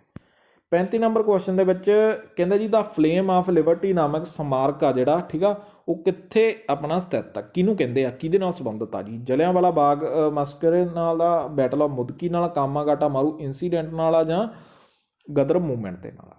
ਸੋ ਇਹ ਵੀ ਤੁਹਾਨੂੰ ਸਾਰਿਆਂ ਨੂੰ ਯਾਦ ਹੋਗਾ, ਜਲਿਆਂਵਾਲੇ ਬਾਗ ਦੇ ਨਾਲ ਸੰਬੰਧਿਤ ਆ ਜੀ ਇਹ the flame of liberty. 36 number question ਤੇ ਆ ਗਏ। ਕਹਿੰਦੇ ਜੀ ਮੈਕਮੋਹਨ ਲਾਈਨ ਆ ਜਿਹੜੀ, ਇਹ ਮਤਲਬ ਕਿਹੜੇ ਦੇਸ਼ਾਂ ਦੀ ਸੀਮਾ ਵਾ? ਇਹ ਬਾਉਂਡਰੀ ਆ, ਮਤਲਬ ਬਾਰਡਰ ਕਹਿ ਸਕਦੇ ਹਾਂ ਆਪਾਂ। India Pakistan, India China, India Nepal, ਜਾਂ ਇੰਡੀਆ ਬੰਗਲਾਦੇਸ਼? ਸੋ ਮੈਨੂੰ ਨਹੀਂ ਲੱਗਦਾ ਕਿ ਕਿਸੇ ਨੂੰ ਵੀ ਨਹੀਂ ਆਉਂਦਾ ਹੋਏਗਾ। ਇੰਡੀਆ ਤੇ ਚਾਈਨਾ ਦੀ ਲਾਈਨ ਆ ਇਹ, ਆਪਣੀ ਬਾਉਂਡਰੀ ਆ ਮੈਕਮੋਹਨ ਲਾਈਨ। ਹੁਣ ਆਪਾਂ ਚੱਲਦੇ ਹਾਂ ਜੀ 37 ਨੰਬਰ ਕੁਐਸਚਨ। 37 ਨੰਬਰ ਕੁਐਸਚਨ ਜੋ ਕਹਿੰਦੇ ਜੀ ਭਾਰਤੀ ਸਿਵਲ ਸੇਵਾਵਾਂ ਲਈ ਚੁਣੇ ਗਏ ਪਹਿਲੇ ਭਾਰਤੀ ਦਾ ਨਾਮ ਦੱਸੋ ਜੀ। ਕੌਣ ਆ? ਮਹਾਤਮਾ ਗਾਂਧੀ, ਸਰੋਜਨੀ ਨਾਇਡੂ, ਸਤਿੰਦਰਾ ਨਾਥ ਟੈਗੋਰ, ਜਾਂ CR ਦਾਸ? ਸੋ 37ਵੇਂ ਦਾ ਬਿਲਕੁਲ ਸਹੀ ਬਣ ਰਿਹਾ ਜੀ ਸਾਡਾ ਸਤਿੰਦਰ ਨਾਥ ਟੈਗੋਰ ਨੇ, ਜਿਹੜੇ ਉਹ ਪਹਿਲੇ ਇੰਡੀਅਨ ਸੀਗੇ ਜਿਹੜੇ ਸਿਲੈਕਟ ਹੋਏ ਸੀ ਇਹ ICS ਤੇ, ਮਤਲਬ ਇੰਡੀਅਨ ਸਿਵਲ ਸਰਵਿਸਿਜ਼ ਤੇ। ਅੰਗਰੇਜ਼ਾਂ ਦੇ ਟਾਈਮ ਦੀ ਗੱਲ ਹੋ ਰਹੀ ਹੈ ਜੀ। ਕਿਹੜੇ ਸੰਨ ਦੇ ਵਿੱਚ ਹੋਏ ਸੀ? 1863 ਦੇ ਵਿੱਚ ਬਣੇ ਸੀਗੇ। ਨੈਕਸਟ ਆਪਾਂ ਚੱਲਦੇ ਹਾਂ ਜੀ 38 ਨੰਬਰ ਕੁਐਸਚਨ। ਕੋਚਾਂ ਨੂੰ ਖੇਡਾਂ ਦੇ ਵਿੱਚ ਕੋਚਾਂ ਦੇ ਯੋਗਦਾਨ ਦੇਣ ਲਈ ਕਿਹੜਾ ਪੁਰਸਕਾਰ ਦਿੱਤਾ ਜਾਂਦਾ? ਠੀਕ ਆ, Arjun award, Dronacharya award, major ਧਿਆਨ ਚੰਦ ਖੇਲ ਰਤਨ ਅਵਾਰਡ, ਜਾਂ ਸਾਰੇ ਹੀ ਦਿੱਤੇ ਜਾਂਦੇ ਨੇ? ਕੋਚਾਂ ਨੂੰ ਪੁੱਛਿਆ ਗਿਆ, ਠੀਕ ਆ ਜੀ। ਇਹ ਵੀ ਪੇਪਰ ਦੇ ਵਿੱਚ PSS ਵੀ ਪੁੱਛ ਚੁੱਕਿਆ ਵਾ 2021 'ਚ। ਦਰੋਣਾਚਾਰੀਆ ਅਵਾਰਡ ਵਾ ਜਿਹੜਾ ਕਿ ਕੋਚਸ ਨੂੰ ਦਿੱਤਾ ਜਾਂਦਾ ਵਾ ਜੀ। ਨੈਕਸਟ ਚੱਲਦੇ ਹਾਂ ਜੀ 39 ਨੰਬਰ ਕੁਐਸਚਨ। 39 ਨੰਬਰ ਕੁਐਸਚਨ ਦੇ ਵਿੱਚ ਪੁੱਛਿਆ ਜਾ ਰਿਹਾ ਕਿ ਰਾਸ਼ਟਰੀ ਅਧਿਆਪਕ ਦਿਵਸ ਜਿਹਨੂੰ ਆਪਾਂ ਨੈਸ਼ਨਲ ਟੀਚਰਸ ਡੇ ਕਹਿੰਦੇ ਆ, ਉਹ ਓਬਜ਼ਰਵ ਕੀਤਾ ਜਾਂਦਾ ਵਾ ਕਦੋਂ ਮਨਾਇਆ ਜਾਂਦਾ ਜੀ? 5 ਸਤੰਬਰ ਨੂੰ, 8 ਸਤੰਬਰ ਨੂੰ, 2 ਸਤੰਬਰ ਨੂੰ ਜਾਂ 9 ਸਤੰਬਰ ਨੂੰ? ਸੋ 39 ਦਾ ਬਿਲਕੁਲ ਸਹੀ ਆਨਸਰ ਸਾਡਾ ਬਣਦਾ ਪਿਆ ਜੀ 5 ਸਤੰਬਰ ਨੂੰ ਨੈਸ਼ਨਲ ਟੀਚਰਸ ਡੇ ਮਨਾਇਆ ਜਾਂਦਾ। ਕਿਹਦੇ ਜਨਮ ਦਿਨ ਤੇ ਮਨਾਇਆ ਜਾਂਦਾ ਜੀ? ਐਸ ਰਾਧਾ ਕ੍ਰਿਸ਼ਨਨ ਦੇ ਜਨਮ ਦਿਨ ਤੇ ਮਨਾਇਆ ਜਾਂਦਾ। S Radha Krishnan, doctor S Radha Krishnan ਦੇ ਜਨਮ ਦਿਨ ਤੇ ਮਨਾਇਆ ਜਾਂਦਾ ਵਾ। ਠੀਕ ਆ, ਸੋ ਇਹ ਸੀਗਾ ਜੀ 5 ਸਤੰਬਰ ਆਪਾਂ ਕਰ ਲਿਆ। ਇਹਦੀ 2022 ਦੀ ਥੀਮ ਕਿਹੜੀ ਆ ਜੀ? ਕਈ ਵਾਰ ਤੁਹਾਨੂੰ ਥੀਮ ਪੁੱਛ ਲੈਂਦਾ। ਦਾ ਟੀਚਰਸ ਆ ਗਏ ਆਪਣੇ ਲੀਡਿੰਗ ਇਨ ਕ੍ਰਾਈਸਿਸ ਰਿਮੇਨਿੰਗ ਦਾ ਫਿਊਚਰ। ਨੈਕਸਟ ਆਪਾਂ ਚੱਲਦੇ ਹਾਂ ਜੀ 40ਵੇਂ ਦਾ। ਪੰਚਾਇਤੀ ਮੈਂਬਰ ਬਣਨ ਲਈ ਮਿਨੀਮਮ ਏਜ ਕਿੰਨੀ ਹੋਣੀ ਚਾਹੀਦੀ ਆ ਜੀ? 22 ਸਾਲ ਹੋਣੀ ਚਾਹੀਦੀ ਆ, 20 ਸਾਲ, 18 ਸਾਲ ਜਾਂ 21 ਸਾਲ? ਮਿਨੀਮਮ ਏਜ ਪੁੱਛੀ ਆ ਜੀ, ਤਾਂ ਜੀ ਤੁਹਾਨੂੰ ਸਭ ਨੂੰ ਪਤਾ ਹੋਏਗਾ ਜੀ 21 ਸਾਲ ਉਮਰ ਆ ਜਿਹੜੀ ਮਿਨੀਮਮ ਏਜ ਚਾਹੀਦੀ ਆ ਪੰਚਾਇਤੀ ਮੈਂਬਰ ਬਣਨ ਲਈ। ਤੇ ਜੀ ਇਹਦੇ ਵਿੱਚ ਹੁਣ ਆਪਾਂ ਥੋੜ੍ਹਾ ਜਿਹਾ ਹੋਰ ਤੁਹਾਡੇ ਲਈ ਲੈ ਕੇ ਆਏ ਹਾਂ ਨਾਲ। ਤੇ ਇਹ ਦੇਖੋ ਜੀ, ਹੁਣ ਜੇਕਰ ਇਹ ਤੁਹਾਨੂੰ ਆਪਾਂ ਕਰਵਾਤਾ ਹੋਇਆ, ਠੀਕ ਆ, 21 ਸਾਲ ਵਾਲਾ ਤਾਂ ਆਪਾਂ ਕਰ ਲਿਆ ਹੋਇਆ ਪੰਚਾਇਤੀ ਮੈਂਬਰ। ਜੇਕਰ ਕਿਸੇ ਕੈਂਡੀਡੇਟ ਨੇ ਲੋਕ ਸਭਾ ਦੀਆਂ ਚੋਣਾਂ ਨੂੰ ਜਾਂ ਸਟੇਟ ਅਸੈਂਬਲੀ ਜਿਹੜੀ ਲੈਜਿਸਲੇਟਿਵ ਅਸੈਂਬਲੀ ਜਿਹਨੂੰ ਆਪਾਂ ਕਿ ਰਾਜ ਵਿਧਾਨ ਸਭਾ ਦਾ ਮੈਂਬਰ ਬਣਨਾ ਵਾ, ਦੈਨ ਉਹਦੇ ਲਈ ਉਹਦੀ ਕਿੰਨੀ ਆਪਣੀ ਉਮਰ ਘੱਟ ਤੋਂ ਘੱਟ ਹੋਣੀ ਚਾਹੀਦੀ ਆ? 25 ਸਾਲ। ਇਹ ਯਾਦ ਕਰ ਲਿਓ, ਠੀਕ ਆ। ਲੋਕ ਸਭਾ ਦਾ ਮੈਂਬਰ ਤੇ ਰਾਜ ਵਿਧਾਨ ਸਭਾ ਦਾ ਮੈਂਬਰ ਬਣਨ ਲਈ 25 ਸਾਲ। 30 ਸਾਲ ਫਿਕਸ ਕੀਤੀ ਗਈ ਆ ਜੇਕਰ ਕਿਸੇ ਨੇ ਰਾਜ ਸਭਾ ਦਾ ਮੈਂਬਰ ਬਣੇ ਤੇ ਸਟੇਟ ਲੈਜਿਸਲੇਟਿਵ ਕੌਂਸਲ ਯਾਨੀ ਕਿ ਰਾਜ ਦੀ ਜਿਹੜੀ ਵਿਧਾਨ ਪਰਿਸ਼ਦ ਹੁੰਦੀ ਆ, ਹੈ ਨਾ, ਤੇ ਸਟੇਟ ਲੈਜਿਸਲੇਚਰ ਦਾ ਜਿਹੜਾ ਆਪਾਂ ਸੈਕਿੰਡ ਪਾਰਟ ਵੀ ਕਹਿ ਦਿੰਦੇ ਆ। ਪਹਿਲਾ ਪਾਰਟ ਆਪਾਂ ਨੂੰ ਪਤਾ ਕਿ ਰਾਜ ਵਿਧਾਨ ਸਭਾ ਦਾ ਵਿੱਚ ਆਪਣਾ ਸਟੇਟ ਲੈਜਿਸਲੇਟਿਵ ਅਸੈਂਬਲੀ ਹੁੰਦੀ ਆ, ਦੂਜੀ ਹੁੰਦੀ ਆ ਕੌਂਸਲ। ਕੌਂਸਲ ਦਾ ਤੇ ਰਾਜ ਸਭਾ ਦੇ ਜਿਹੜੇ ਮੈਂਬਰ ਦਾ ਸੇਮ ਏਜ ਆ, ਇਹ ਤੁਸੀਂ ਰਿਲੇਟ ਕਰਕੇ ਪੜ੍ਹ ਸਕਦੇ ਹੋ। ਇਸੇ ਕਰਕੇ ਆਪਾਂ ਐਡ ਕੀਤਾ ਹੋਇਆ। 30 ਸਾਲ ਆ ਘੱਟ ਤੋਂ ਘੱਟ ਉਮਰ, ਇਹਦੀ 25 ਸਾਲ ਹੋ ਗਈ, ਇਹਦੀ 30 ਸਾਲ ਹੋ ਗਈ। ਹੁਣ ਗਵਰਨਰ ਤੇ ਰਾਸ਼ਟਰਪਤੀ ਦੀ ਘੱਟ ਤੋਂ ਘੱਟ ਉਮਰ ਕਿੰਨੀ ਹੋਣੀ ਚਾਹੀਦੀ ਆ? 35 ਸਾਲ। ਇਹ ਤਿੰਨੇ ਤੁਹਾਨੂੰ ਯਾਦ ਹੋਣੇ ਚਾਹੀਦੇ ਨੇ ਪੁਆਇੰਟ, ਬਹੁਤ ਵਾਰ ਪੇਪਰ ਦੇ ਵਿੱਚ ਪੁੱਛੇ ਜਾਏ। ਹੁਣ ਜੀ ਸੰਵਿਧਾਨਕ ਸੋਧ ਐਕਟ ਦੁਆਰਾ ਭਾਰਤ ਵਿੱਚ ਵੋਟ ਪਾਉਣ ਦੀ ਘੱਟ ਤੋਂ ਘੱਟ ਉਮਰ ਜਿਹੜੀ 21 ਸਾਲ ਸੀ ਜੀ ਪਹਿਲਾਂ, ਇਹਨੂੰ ਘਟਾ ਕੇ ਨਾ 18 ਸਾਲ ਕੀਤੀ ਗਈ। ਉਹ ਪੁੱਛਿਆ ਜਾਂਦਾ ਕਿ ਕਿਹੜੀ ਅਮੈਂਡਮੈਂਟ ਦੇ ਥਰੂ ਕੀਤੀ ਗਈ ਸੀ? 55ਵੀਂ ਦੀ, 57ਵੀਂ ਦੀ, 61ਵੀਂ ਅਮੈਂਡਮੈਂਟ ਜਾਂ 63ਵੀਂ ਅਮੈਂਡਮੈਂਟ ਦੇ ਵਿੱਚ ਕੌਂਸਟੀਟਿਊਸ਼ਨਲ ਅਮੈਂਡਮੈਂਟ ਹੋਈ ਸੀ? ਕਿਹੜੇ ਦੇ ਵਿੱਚ ਹੋਈ ਸੀ ਦੱਸੋ ਜੀ? ਇਹਦਾ ਸਹੀ ਆਨਸਰ ਬਣਦਾ ਪਿਆ ਜੀ ਸੀ। ਇਹਦਾ ਸਾਡਾ 61ਵੀਂ ਅਮੈਂਡਮੈਂਟ ਦੇ ਤਹਿਤ ਹੀ ਇਹ ਆਪਣੀ 21 ਸਾਲ ਤੋਂ ਜਿਹੜੀ ਵੋਟਿੰਗ ਏਜ ਸੀਗੀ ਉਹ ਘਟਾ ਕੇ 18 ਸਾਲ ਕਰ ਦਿੱਤੀ ਸੀ। 1999 ਦੇ ਵਿੱਚ ਹੋਈ ਸੀ ਇਹ 61ਵੀਂ ਅਮੈਂਡਮੈਂਟ। ਕਦੋਂ ਹੋਈ ਸੀ? 1988 ਦੇ ਤਹਿਤ। ਇਹਨਾਂ ਦੇ ਵਿੱਚੋਂ ਬੰਗਾਲ ਦਾ ਪਹਿਲਾ ਗਵਰਨਰ ਜਨਰਲ ਕੌਣ ਸੀ? ਇਹਦੇ ਵਿੱਚ ਬਹੁਤ ਵਾਰ ਬੱਚੇ ਕਨਫਿਊਜ਼ ਹੁੰਦੇ ਨੇ, ਠੀਕ ਹੈ ਜੀ। ਗਵਰਨਰ ਜਨਰਲ ਪੁੱਛਿਆ ਉਹਨਾਂ ਨੇ, ਵਾਰਨ ਹੇਸਟਿੰਗ ਸੀਗਾ, ਵਿਲੀਅਮ ਵੈਂਟਿੰਗ ਸੀਗਾ, ਲਾਰਡ ਕੈਨਿੰਗ ਸੀ ਜਾਂ ਰੋਬਰਟ ਕਲਾਈਵ ਸੀਗਾ?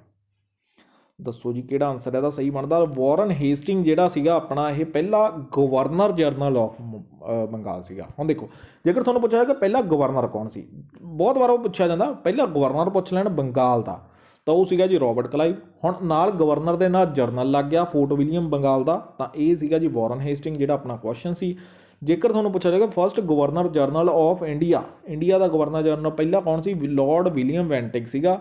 ਜੇਕਰ ਪਹਿਲਾ ਵਾਇਸਰੋਏ ਪੁੱਛਿਆ ਜਾਵੇ ਇੰਡੀਆ ਦਾ ਕੌਣ ਸੀਗਾ? ਲਾਰਡ ਕੈਨਿੰਗ ਸੀਗਾ। ਇਹ ਚਾਰੇ ਪੁਆਇੰਟ ਤੁਹਾਨੂੰ ਯਾਦ ਹੋਣੇ ਚਾਹੀਦੇ ਆ, ਪੇਪਰ 'ਚ ਪੁੱਛੇ ਜਾਂਦੇ ਨੇ ਜੀ। ਪੰਜਾਬ ਦਾ ਪਹਿਲਾ ਮੁੱਖ ਮੰਤਰੀ ਦੱਸੋ ਜੀ ਕੌਣ? ਗੁਰਮੁਖ ਸਿੰਘ ਮੁਸਾਫਰ, ਜਸਟਿਸ ਗੁਰਨਾਮ ਸਿੰਘ, ਗੋਪੀ ਚੰਦ ਭਾਰਵਾ ਜਾਂ ਬੇਅੰਤ ਸਿੰਘ? ਇਹ ਮੈਨੂੰ ਨਹੀਂ ਲੱਗਦਾ ਕਿ ਕੋਈ ਵੀ ਇਹੋ ਜਿਹਾ ਕੈਂਡੀਡੇਟ ਹੋਊਗਾ ਜਿਹਨੂੰ ਨਹੀਂ ਪਤਾ। ਗੋਪੀ ਚੰਦ ਭਾਰਵਾ ਜਿਹੜੇ ਆਪਣੇ ਪਹਿਲੇ ਚੀਫ ਮਿਨਿਸਟਰ। ਸੌਖਾ ਕੁਐਸਚਨ ਆ, ਸੋ ਫਰੀ ਦਾ 1 ਨੰਬਰ ਦੇ ਕੇ ਜਾਂਦਾ। ਹੁਣ ਇਹਦੇ ਵਿੱਚ ਥੋੜ੍ਹਾ ਜਿਹਾ ਹੋਰ ਕਈ ਵਾਰ ਜੇਕਰ ਉਹਨਾਂ ਨੇ ਮਤਲਬ ਥੋੜ੍ਹਾ ਘੁਮਾ ਕੇ ਪੁੱਛਣਾ ਹੋਵੇ ਤਾਂ ਆਹ ਦੇਖ ਲਓ ਤੁਸੀਂ। 1947 ਗੋਪੀ ਚੰਦ ਭਾਰਵਾ ਆਪਣੇ ਸੀਗੇ ਜੀ ਪਹਿਲੇ ਚੀਫ ਮਿਨਿਸਟਰ ਹੋ ਗਏ। ਤੇ ਜੇਕਰ ਆਪਾਂ ਨੂੰ ਪਹਿਲੇ ਗਵਰਨਰ ਪੁੱਛਿਆ ਜਾਵੇ ਚੰਦੂ ਲਾਲ ਮਹਾਲਾਲ ਤ੍ਰਿਵੇਦੀ, ਬਹੁਤ ਵਾਰ ਪੇਪਰ 'ਚ ਆ ਚੁੱਕਿਆ। ਇਹ ਦੋਨੇ ਕੁਐਸਚਨ ਪੇਪਰ 'ਚ ਪੁੱਛੇ ਜਾ ਚੁੱਕੇ ਨੇ। ਜੇਕਰ ਤੁਹਾਨੂੰ ਪੁੱਛਿਆ ਜਾਵੇ ਕਿ ਫਸਟ ਚੀਫ ਮਿਨਿਸਟਰ ਕੌਣ ਸੀ ਮਾਡਰਨ ਪੰਜਾਬ ਦੇ 1966 ਦੇ ਵਿੱਚ, ਇਹ ਸੀਗੇ ਜੀ ਗੁਰਮੁਖ ਸਿੰਘ ਮੁਸਾਫਰ। ਜੇਕਰ ਤੁਹਾਨੂੰ ਪੁੱਛਿਆ ਜਾਵੇ ਕਿ ਮਾਡਰਨ ਪੰਜਾਬ 1966 ਦੇ ਵਿੱਚ ਪਹਿਲੇ ਗਵਰਨਰ ਕੌਣ ਸੀ, ਇਹ ਚੀਫ ਮਿਨਿਸਟਰ ਸੀਗੇ ਗੁਰਮੁਖ ਸਿੰਘ ਮੁਸਾਫਰ। ਤੇ ਧਰਮਵੀਰਾ ਜਿਹੜੇ ਸੀਗੇ ਇਹ ਪਹਿਲੇ ਗਵਰਨਰ ਸੀਗੇ ਮਾਡਰਨ ਪੰਜਾਬ ਦੇ। ਜੇਕਰ ਤੁਹਾਨੂੰ ਪੁੱਛਿਆ ਜਾਵੇ ਕਿ ਫਸਟ ਅਕਾਲੀ ਚੀਫ ਮਿਨਿਸਟਰ ਕੌਣ ਸੀਗੇ, ਜਸਟਿਸ ਗੁਰਨਾਮ ਸਿੰਘ। ਇਹ ਜ਼ਰੂਰ ਕਰ ਲਿਓ, ਠੀਕ ਆ। ਅੱਗੇ ਆ ਗਿਆ ਜੀ ਸਾਡਾ ਫਾਊਂਡਰ ਪ੍ਰੈਜ਼ੀਡੈਂਟ ਦੱਸੋ ਜੀ ਗਦਰ ਪਾਰਟੀ ਦੇ ਕੌਣ ਸੀ? ਲਾਲਾ ਲਾਜਪਤ ਰਾਏ, ਸਰਦਾਰ ਅਜੀਤ ਸਿੰਘ, ਸੋਹਣ ਸਿੰਘ ਭਕਨਾ ਜਾਂ ਬਾਬਾ ਖੜਕ ਸਿੰਘ? ਇਹ ਵੀ ਤੁਹਾਨੂੰ ਸਾਰਿਆਂ ਨੂੰ ਪਤਾ ਹੋਵੇਗਾ ਕਿ ਸੋਹਣ ਸਿੰਘ ਭਕਾਨਾ ਜਿਹੜੇ ਨੇ ਆਪਣੇ ਗਦਰ ਪਾਰਟੀ ਦੇ ਮੁੱਢੀ ਪ੍ਰਧਾਨ, ਜਿਹਨੂੰ ਆਪਾਂ ਫਾਊਂਡਰ ਪ੍ਰੈਜ਼ੀਡੈਂਟ ਕਹਿ ਦਿੰਦੇ ਆ। ਸੀ ਆਪਸ਼ਨ ਇਹਦੀ ਬਿਲਕੁਲ ਸਹੀ ਬਣਦੀ ਹੈ, ਬਹੁਤ ਵਾਰ ਪੁੱਛਿਆ ਗਿਆ ਜੀ। ਹੁਣ ਆ ਗਿਆ ਜੀ, ਭਾਰਤੀ ਸੁਪਰੀਮ ਕੋਰਟ ਵਿੱਚ ਨਿਯੁਕਤ ਕੀਤੀ ਗਈ ਪਹਿਲੀ ਮਹਿਲਾ ਜੱਜ ਕੌਣ ਸੀਗਾ? ਫਸਟ ਫੀਮੇਲ ਜੱਜ ਕੌਣ ਸੀ ਜੀ ਸੁਪਰੀਮ ਕੋਰਟ ਦੀ? ਠੀਕ ਆ, CGI ਨਹੀਂ ਪੁੱਛਿਆ ਉਹਨਾਂ ਨੇ, CGI ਹੁੰਦਾ ਚੀਫ ਜਸਟਿਸ ਆਫ ਇੰਡੀਆ। ਆਪਣਾ ਫਾਤਿਮਾ ਬੀਬੀ, ਲਤਾ, ਸਰਲਾ ਵਿਨੋਦ ਜਾਂ ਸ਼ੋਭਾਨਾ ਪ੍ਰੇਮ ਕੁਮਾਰ। ਇਹ ਵੀ ਕੁਐਸਚਨ PSSB 2021 ਦੇ ਵਿੱਚ ਪੁੱਛ ਚੁੱਕਿਆ। ਇਸ ਤੋਂ ਪਹਿਲਾਂ ਵੀ ਬਹੁਤ ਵਾਰ ਬਹੁਤ ਪੇਪਰਾਂ ਦੇ ਵਿੱਚ ਇਹ ਪੁੱਛਿਆ ਜਾਵੇਗਾ। ਫਾਤਿਮਾ ਬੀਬੀ ਜਿਹੜੇ ਸੀ ਇਹ ਆਪਣੇ ਫਸਟ ਫੀਮੇਲ ਜੱਜ ਸੀਗੇ ਸੁਪਰੀਮ ਕੋਰਟ ਦੇ। 1999 ਈਸਵੀ ਦੇ ਵਿੱਚ ਇਹ ਅਪਾਇੰਟ ਹੋਏ ਸੀਗੇ। ਹੁਣ ਆਪਾਂ ਚੱਲਦੇ ਹਾਂ ਜੀ 46 ਨੰਬਰ ਕੁਐਸਚਨ। 46 ਨੰਬਰ ਕੁਐਸਚਨ ਦੇ ਵਿੱਚ ਉਹ ਕਹਿੰਦੇ ਸੂਰਜ ਦੇ ਵਿੱਚ ਸਨ ਦੇ ਵਿੱਚ ਦੋ ਪ੍ਰਮੁੱਖ ਗੈਸਾਂ ਦੇ ਨਾਮ ਦੱਸੋ। ਆਕਸੀਜਨ, ਨਾਈਟ੍ਰੋਜਨ, ਹਾਈਡਰੋਜਨ, ਹੀਲੀਅਮ ਜਾਂ ਹੀਲੀਅਮ ਐਂਡ ਨਿਓਨ। ਮਤਲਬ ਸਭ ਤੋਂ ਵੱਧ ਮਾਤਰਾ ਦੇ ਵਿੱਚ ਕਿਹੜੀਆਂ ਨੇ? ਤੇ ਜੀ ਹਾਈਡਰੋਜਨ ਤੇ ਹੀਲੀਅਮ ਆ ਜਿਹੜੀਆਂ ਕਿ ਦੋ ਮੇਜਰ ਗੈਸਾਂ ਨੇ ਸੂਰਜ ਦੇ ਵਿੱਚ। ਇਹਨਾਂ ਦੀ 90% ਤੋਂ ਵੱਧ ਇਹ ਸਿਰਫ ਦੋਨੇ ਗੈਸਾਂ ਹੀ ਨੇ। ਠੀਕ ਆ, ਹੁਣ ਆਪਾਂ ਚੱਲਦੇ ਹਾਂ ਜੀ 47 ਨੰਬਰ ਕੁਐਸਚਨ। 47 ਨੰਬਰ ਕੁਐਸਚਨ ਦੇ ਵਿੱਚ ਪੁੱਛਿਆ ਜਾ ਰਿਹਾ, ਤੇ ਜੇਕਰ ਤੁਹਾਨੂੰ ਇਹ ਪੁੱਛਿਆ ਜਾਵੇ ਕਿ ਸਭ ਤੋਂ ਵੱਧ ਹਾਈਡਰੋਜਨ ਆ, ਠੀਕ ਆ, 1 ਨੰਬਰ ਤੇ ਹਾਈਡਰੋਜਨ ਦਾ, ਦੂਜੇ ਤੇ ਹੀਲੀਅਮ ਆ। ਤੇ ਮਿਨੀ ਸੰਵਿਧਾਨ ਕਿਹਨੂੰ ਕਿਹਾ ਜਾਂਦਾ ਵਾ ਜੀ ਇਹਨਾਂ ਦੇ ਵਿੱਚੋਂ? ਕਿਹੜੀ ਕੌਂਸਟੀਟਿਊਸ਼ਨ ਅਮੈਂਡਮੈਂਟ ਨੂੰ? 42ਵੀਂ, 44ਵੀਂ, 46ਵੀਂ ਜਾਂ 50ਵੀਂ? ਤਾਂ ਮਿਨੀ ਸੰਵਿਧਾਨ ਕਿਹਾ ਜਾਂਦਾ ਜੀ, ਮਿਨੀ ਕੌਂਸਟੀਟਿਊਸ਼ਨ ਕਿਹਾ ਜਾਂਦਾ ਵਾ ਜੀ 42ਵੀਂ ਅਮੈਂਡਮੈਂਟ ਨੂੰ ਕਿਹਾ ਜਾਂਦਾ ਵਾ। ਇਹ ਵੀ ਪੇਪਰ ਲਈ ਬਹੁਤ ਆ। 42ਵੀਂ ਅਮੈਂਡਮੈਂਟ ਕਦੋਂ ਹੋਈ ਸੀ ਜੀ? 1976 'ਚ ਹੋਈ ਸੀਗੀ। ਤੇ 42ਵੀਂ ਅਮੈਂਡਮੈਂਟ 'ਚ ਬਹੁਤ ਜ਼ਿਆਦਾ ਚੇਂਜਸ ਹੋਏ ਸੀ, ਜਿਹਦੇ ਕਰਕੇ ਕਿ ਇਹਨੂੰ ਕਿਹਾ ਜਾਂਦਾ। ਕਈ ਵਾਰ ਪੁੱਛ ਲੈਂਦਾ ਕਿ 42ਵੀਂ ਅਮੈਂਡਮੈਂਟ ਦੇ ਦੌਰਾਨ ਉਸ ਟਾਈਮ ਦੇ ਉੱਤੇ ਕੌਣ ਸੀਗੇ? ਆਪਣੇ ਪ੍ਰਾਈਮ ਮਿਨਿਸਟਰ ਇੰਦਰਾ ਗਾਂਧੀ ਸੀਗੀ। ਤੇ due to large number of amendment ਜ਼ਿਆਦਾ ਕਰਕੇ ਇਹਨੂੰ ਮਿਨੀ ਕੌਂਸਟੀਟਿਊਸ਼ਨ ਕਿਹਾ ਜਾਂਦਾ ਵਾ ਜੀ। 48ਵੇਂ ਕੁਐਸਚਨ ਤੇ ਆ ਗਏ ਜੀ। 50 ਕੁਐਸਚਨ ਆਪਾਂ ਕਰਦੇ ਹਾਂ। ਸੰਗੀਤ ਉਦਯੋਗ ਵਿੱਚ ਸ਼ਾਨਦਾਰ ਪ੍ਰਾਪਤੀਆਂ ਲਈ ਕਿਹੜਾ ਪੁਰਸਕਾਰ ਦਿੱਤਾ ਜਾਂਦਾ ਵਾ ਜੀ? Pulitzer prize, Abel prize, Oscar award ਜਾਂ ਸਾਡਾ ਗ੍ਰੈਮੀ ਅਵਾਰਡ। ਦੱਸੋ ਜੀ ਇਹਦਾ ਕਿਹੜਾ ਆਨਸਰ ਸਾਡਾ ਸਹੀ ਬਣਦਾ ਵਾ ਜੀ। ਤੇ ਜੇਕਰ ਤੁਹਾਨੂੰ ਮਿਊਜ਼ਿਕ ਇੰਡਸਟਰੀ ਦੇ ਵਿੱਚ ਗ੍ਰੈਮੀ ਅਵਾਰਡ ਦਿੱਤਾ ਜਾਂਦਾ, ਹੁਣ ਇੱਕ ਚੀਜ਼ ਦਾ ਹੋਰ ਤੁਸੀਂ ਧਿਆਨ ਦੇਣਾ, ਮੈਂ ਜਿਹੜਾ ਪੁਲਿਟਜ਼ਰ ਪ੍ਰਾਈਜ਼ ਆ ਨਾ, ਇਹ ਕਿਹਦੇ ਵਿੱਚ ਦਿੱਤਾ ਜਾਂਦਾ? ਜਰਨਲਿਜ਼ਮ ਦੇ ਵਿੱਚ ਦਿੱਤਾ ਜਾਂਦਾ। ਏਬਲ ਪ੍ਰਾਈਜ਼ ਮੈਥੇਮੈਟਿਕਸ ਦੇ ਵਿੱਚ ਦਿੱਤਾ ਜਾਂਦਾ। ਤੇ ਗ੍ਰੈਮੀ ਅਵਾਰਡ ਆਪਾਂ ਕਰਤਾ ਕਿ ਮਿਊਜ਼ਿਕ ਦੇ ਵਿੱਚ ਦਿੱਤਾ ਜਾਂਦਾ। ਤੇ ਜੇਕਰ ਆਸਕਰ ਅਵਾਰਡ ਪੁੱਛਿਆ ਜਾਵੇ ਤਾਂ ਇਹ ਸਿਨੇਮਾ ਦੀ ਫੀਲਡ ਦੇ ਵਿੱਚ ਦਿੱਤਾ ਜਾਂਦਾ। ਸੋ ਇਹ ਚਾਰੇ ਤੁਹਾਨੂੰ ਅਵਾਰਡ ਦੇ ਵਿੱਚੋਂ ਕੋਈ ਵੀ ਕੁਐਸਚਨ ਪੇਪਰ ਦੇ ਵਿੱਚ ਆ ਸਕਦਾ ਜੀ। ਸਿਲੀਕੋਜ਼ ਕੀ ਆ ਜੀ? ਸਿਲੀਕੋਜ਼ ਕਿਹੜੀ ਆ? ਕਿਡਨੀ ਡਿਜ਼ੀਜ਼ ਆ, ਲਿਵਰ ਡਿਜ਼ੀਜ਼ ਆ, ਲੰਗ ਡਿਜ਼ੀਜ਼ ਆ, ਜਾਂ ਦੱਸੋ ਜੀ ਕਿਹੜੀ ਆ? ਨਿਊਰੋਲੋਜੀਕਲ ਡਿਜ਼ੀਜ਼ ਆ, ਡਿਸਆਰਡਰ। ਜਿਹੜੀ ਸਿਲੀਕੋਸਿਸ ਆ ਇਹ ਹੈਗੀ ਆ ਜੀ ਲੰਗ ਡਿਜ਼ੀਜ਼, ਫੇਫੜਿਆਂ ਦੀ ਬਿਮਾਰੀ ਆ। ਨੈਕਸਟ ਆਪਾਂ ਚੱਲਦੇ ਹਾਂ ਜੀ। ਪੈਪਸੂ ਦਾ ਪਹਿਲਾ ਮੁੱਖ ਮੰਤਰੀ ਕੌਣ ਸੀ ਜੀ? ਪੈਪਸੂ ਦਾ ਪਹਿਲਾ ਮੁੱਖ ਮੰਤਰੀ ਕੌਣ ਸੀ ਜੀ? ਸਰਦਾਰ ਗਿਆਨ ਸਿੰਘ ਰਾੜੇਵਾਲਾ, ਮਹਾਰਾਜ ਯਾਦਵਿੰਦਰ ਸਿੰਘ। ਲਾਸਟ ਕੁਐਸਚਨ ਜੀ, ਮਹਾਰਾਜ ਆਲਾ ਸਿੰਘ। ਸੋ ਇਹ ਵੀ ਤੁਹਾਨੂੰ ਸਾਰਿਆਂ ਨੂੰ ਪਤਾ ਹੋਏਗਾ ਕਿ ਪੈਪਸੂ ਦਾ ਪਹਿਲਾ ਚੀਫ ਮਿਨਿਸਟਰ ਸਰਦਾਰ ਗਿਆਨ ਸਿੰਘ ਰਾੜੇਵਾਲਾ ਸੀ। ਤੇ ਪੈਪਸੂ ਦੀ ਸਥਾਪਨਾ 1948 'ਚ ਹੋਈ ਸੀ। ਪੈਪਸੂ ਨੂੰ ਮਰਜ ਕਦੋਂ ਕਰਤਾ ਸੀਗਾ? 1950 ਦੇ ਵਿੱਚ 8 ਪ੍ਰਿੰਸਲੀ ਸਟੇਟਸ 15 ਜੁਲਾਈ 1948 ਨੂੰ। ਠੀਕ ਆ, ਇਹਦੇ ਵਿੱਚ ਕਿਹੜੀਆਂ ਸੀ ਜੀ? ਆਪਣੀਆਂ ਪਟਿਆਲਾ, ਨਾਭਾ, ਜਿੰਦ, ਫਰੀਦਕੋਟ, ਕਲਸੀਆਂ, ਕਪੂਰਥਲਾ, ਮਲੇਰਕੋਟਲਾ ਤੇ ਨਾਲਾਗੜ੍ਹ। ਇਹ ਤੁਹਾਨੂੰ ਯਾਦ ਹੋਣੀਆਂ ਚਾਹੀਦੀਆਂ, 8 ਦੀਆਂ 8 ਸਟੇਟਸ। ਕੈਪੀਟਲ ਇਹਦੀ ਕਿਹੜੀ ਸੀ? ਕੈਪੀਟਲ ਸੀਗੀ ਜੀ ਇਹਦੀ ਆਪਣੀ ਪਟਿਆਲਾ। ਇਹ ਵੀ ਤੁਹਾਨੂੰ ਯਾਦ ਹੋਣੀ ਚਾਹੀਦੀ ਆ। ਤੇ ਯਾਦਵਿੰਦਰ ਜਿਹੜੇ ਸੀਗੇ, ਮਹਾਰਾਜਾ ਯਾਦਵਿੰਦਰ ਸਿੰਘ ਜਿਹੜੇ ਸਿੰਘ ਸੀਗੇ, ਇਹ ਸੀਗੇ ਜੀ ਰਾਜ ਪ੍ਰਮੁੱਖ, ਜਿਹਨੂੰ ਕਿ ਗਵਰਨਰ ਦੇ ਬਰਾਬਰ ਸੀ। ਤੇ ਜੇਕਰ ਤੁਹਾਨੂੰ ਪੁੱਛਿਆ ਜਾਵੇ ਕਿ ਮਹਾਰਾਜਾ ਉਪ ਰਾਜ ਪ੍ਰਮੁੱਖ ਕੌਣ ਸੀਗੇ, ਤਾਂ ਇਹ ਸੀਗੇ ਜੀ ਪਹਿਲੇ ਸੀਗੇ ਜੀ ਆਪਣੇ ਜਗਤਜੀਤ ਸਿੰਘ। ਇਹ ਵੀ ਤੁਹਾਨੂੰ ਯਾਦ ਹੋਣੇ ਚਾਹੀਦੇ ਆ। ਗਿਆਨ ਸਿੰਘ ਰਾੜੇਵਾਲੀਆ ਆਪਾਂ ਕਰ ਹੀ ਲਿਆ ਕਿ ਜਿਹੜੇ ਗਿਆਨ ਸਿੰਘ ਰਾੜੇਵਾਲੀਆ ਕੌਣ ਸੀ? ਪਹਿਲੇ ਚੀਫ ਮਿਨਿਸਟਰ ਸੀਗੇ। ਇਹ ਸੀਗੀ ਜੀ ਅੱਜ ਦੀ ਆਪਣੀ ਕਲਾਸ। ਇਹਦੇ ਵਿੱਚ ਆਪਾਂ 50 ਕੁਐਸਚਨ ਕੀਤੇ ਨੇ ਜਿਹੜੇ ਕਿ ਮੇਨ ਇੰਪੋਰਟੈਂਟ ਪੇਪਰ ਦੇ ਲਈ ਬਣਦੇ ਨੇ, PSSB ਦੇ ਆਉਣ ਵਾਲੇ ਪੇਪਰਾਂ ਲਈ। ਤੇ ਜੇਕਰ ਤੁਸੀਂ PSSB ਲਈ ਆਪਣੀ ਪੇਡ ਟੈਸਟ ਸੀਰੀਜ਼ ਬਾਈ ਕਰਨਾ ਚਾਹੁੰਦੇ ਹੋ ਤਾਂ ਤੁਸੀਂ ਆਹ ਵਾਲੀ ਟੈਸਟ ਸੀਰੀਜ਼ ਆਪਣੀ ਬਾਈ ਕਰ ਸਕਦੇ ਹੋ, ਜਿਹਦੇ ਵਿੱਚ ਕਿ 500 ਟੌਪ ਕੁਐਸਚਨ ਨੇ, ਜਿਹਦੇ ਵਿੱਚ ਕਿ 300 ਕੁਐਸਚਨ ਜੀਕੇ ਦੇ ਹੋਣਗੇ ਤੇ 200 ਕੁਐਸਚਨ ਪੰਜਾਬ ਜੀਕੇ ਦੇ ਹੋਣਗੇ। ਠੀਕ ਹੈ, 200 ਰੁਪੀਸ ਇਹਦਾ ਪ੍ਰਾਈਸ ਆ। ਸੋ ਬੱਚਿਆਂ ਨੇ ਕਾਫੀਆਂ ਨੇ ਪਰਚੇਜ਼ ਕੀਤੀ ਵੀ ਆ। ਜੇਕਰ ਤੁਸੀਂ ਵੀ ਪਰਚੇਜ਼ ਕਰਨਾ ਚਾਹੁੰਦੇ ਹੋ 7986629382 ਸੇ ਗੂਗਲ ਪੇ, ਪੇਟੀਐਮ ਜਾਂ ਫੋਨਪੇ ਕਰ ਸਕਦੇ ਹੋ। ਠੀਕ ਆ, ਬਾਈਲੈਂਗੁਅਲ ਪੰਜਾਬੀ ਤੇ ਇੰਗਲਿਸ਼ 'ਚ ਮਿਲੇਗੀ। ਜਿਹੇ ਜਿਹੇ ਉੱਪਰ ਤੁਹਾਨੂੰ 50 ਕੁਐਸਚਨ ਕਰਵਾਏ ਨੇ, ਇਹੋ ਜਿਹੇ ਹੀ 500 ਕੁਐਸਚਨ ਹੋਣਗੇ ਇਹਦੇ ਵਿੱਚ। ਠੀਕ ਆ, ਸੋ ਇਹ ਸੀਗੀ ਜੀ ਅੱਜ ਦੀ ਆਪਣੀ ਕਲਾਸ। ਹੁਣ ਤੁਸੀਂ ਕੀ ਕਰਨਾ ਵਾ, ਇਹਨੂੰ ਰਿਵਾਈਜ਼ ਕਰੋ। ਇੱਕ ਵਾਰੀ ਤੁਸੀਂ ਦੇਖ ਲਈ ਹੋਈ ਆ ਇਹ ਕਲਾਸ। ਸੀਗਾ ਇਹਦੀ PDF ਨਹੀਂ ਮਿਲੇਗੀ, ਸਿਰਫ ਤੁਹਾਨੂੰ ਵੀਡੀਓ ਹੀ ਦੇਖਣੀ ਪਏਗੀ। ਦੈਨ ਇਹਦੇ ਵਿੱਚ ਇਹੋ ਜਿਹੇ ਕੁਐਸਚਨ ਆਪਾਂ ਕਾਫੀ ਹੱਦ ਤੱਕ ਫ੍ਰੀ ਦੇ ਵਿੱਚ ਜਿਹੜੇ ਟੈਲੀਗ੍ਰਾਮ ਦੇ ਉੱਤੇ ਵੀ ਕਰਵਾਏ ਹੋਏ ਨੇ। ਦੈਨ ਟੈਲੀਗ੍ਰਾਮ ਦੇ ਉੱਤੇ ਜਿਹੜੇ ਆਪਣੇ 1500 ਕੁਐਸਚਨ ਕਰਵਾਏ ਹੋਏ ਨੇ ਉਹ ਜ਼ਰੂਰ ਕਰਿਆ ਕਰੋ, ਕਿਉਂਕਿ ਪੇਪਰ ਲਈ ਉਹ ਬਹੁਤ ਜ਼ਿਆਦਾ ਇੰਪੋਰਟੈਂਟ ਕੁਐਸਚਨ ਬਣਦੇ ਤੇ ਉਹਦੇ ਵਿੱਚੋਂ ਰੈਗੂਲਰ ਕੁਐਸਚਨ ਪੇਪਰ ਦੇ ਵਿੱਚ ਆਏ ਵੀ ਨੇ 2021 ਦੇ ਵਿੱਚ।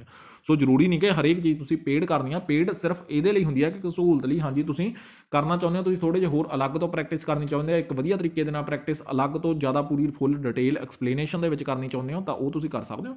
ਅਦਰਵਾਈਜ਼ ਜੇਕਰ ਤੁਸੀਂ ਆਪਣੀ ਜੀਕੇ ਦੇ ਜਿਹੜੇ ਆਪਣੇ ਟੈਸਟ ਸੀਰੀਜ਼ ਕਰੰਟ ਅਫੇਅਰ ਦੇ 1500 ਕੁਐਸਚਨ ਕਰਵਾਇਆ ਹੋਇਆ ਵਾ ਟੈਲੀਗ੍ਰਾਮ ਦੇ ਉੱਤੇ, ਨਾਲੇ ਉਹਦੇ ਵਿੱਚ ਤੁਹਾਨੂੰ ਪਤਾ ਵੀ ਲੱਗ ਜਾਂਦਾ ਕਿ ਤੁਹਾਡਾ ਇਸ ਟਾਈਮ ਦੇ ਉੱਤੇ ਕਿਸ ਸਟੈਂਡ ਦੇ ਉੱਤੇ ਕਿਹੜੇ ਮਤਲਬ ਲੈਵਲ ਦੇ ਉੱਤੇ ਤੁਸੀਂ ਇਸ ਟਾਈਮ ਦੇ ਉੱਤੇ ਖੜੇ ਹੋ, ਕਿ ਅੱਗੇ ਤੁਹਾਨੂੰ ਤਿਆਰੀ ਦੀ ਲੋੜ ਆ ਕਿ ਨਹੀਂ ਲੋੜ।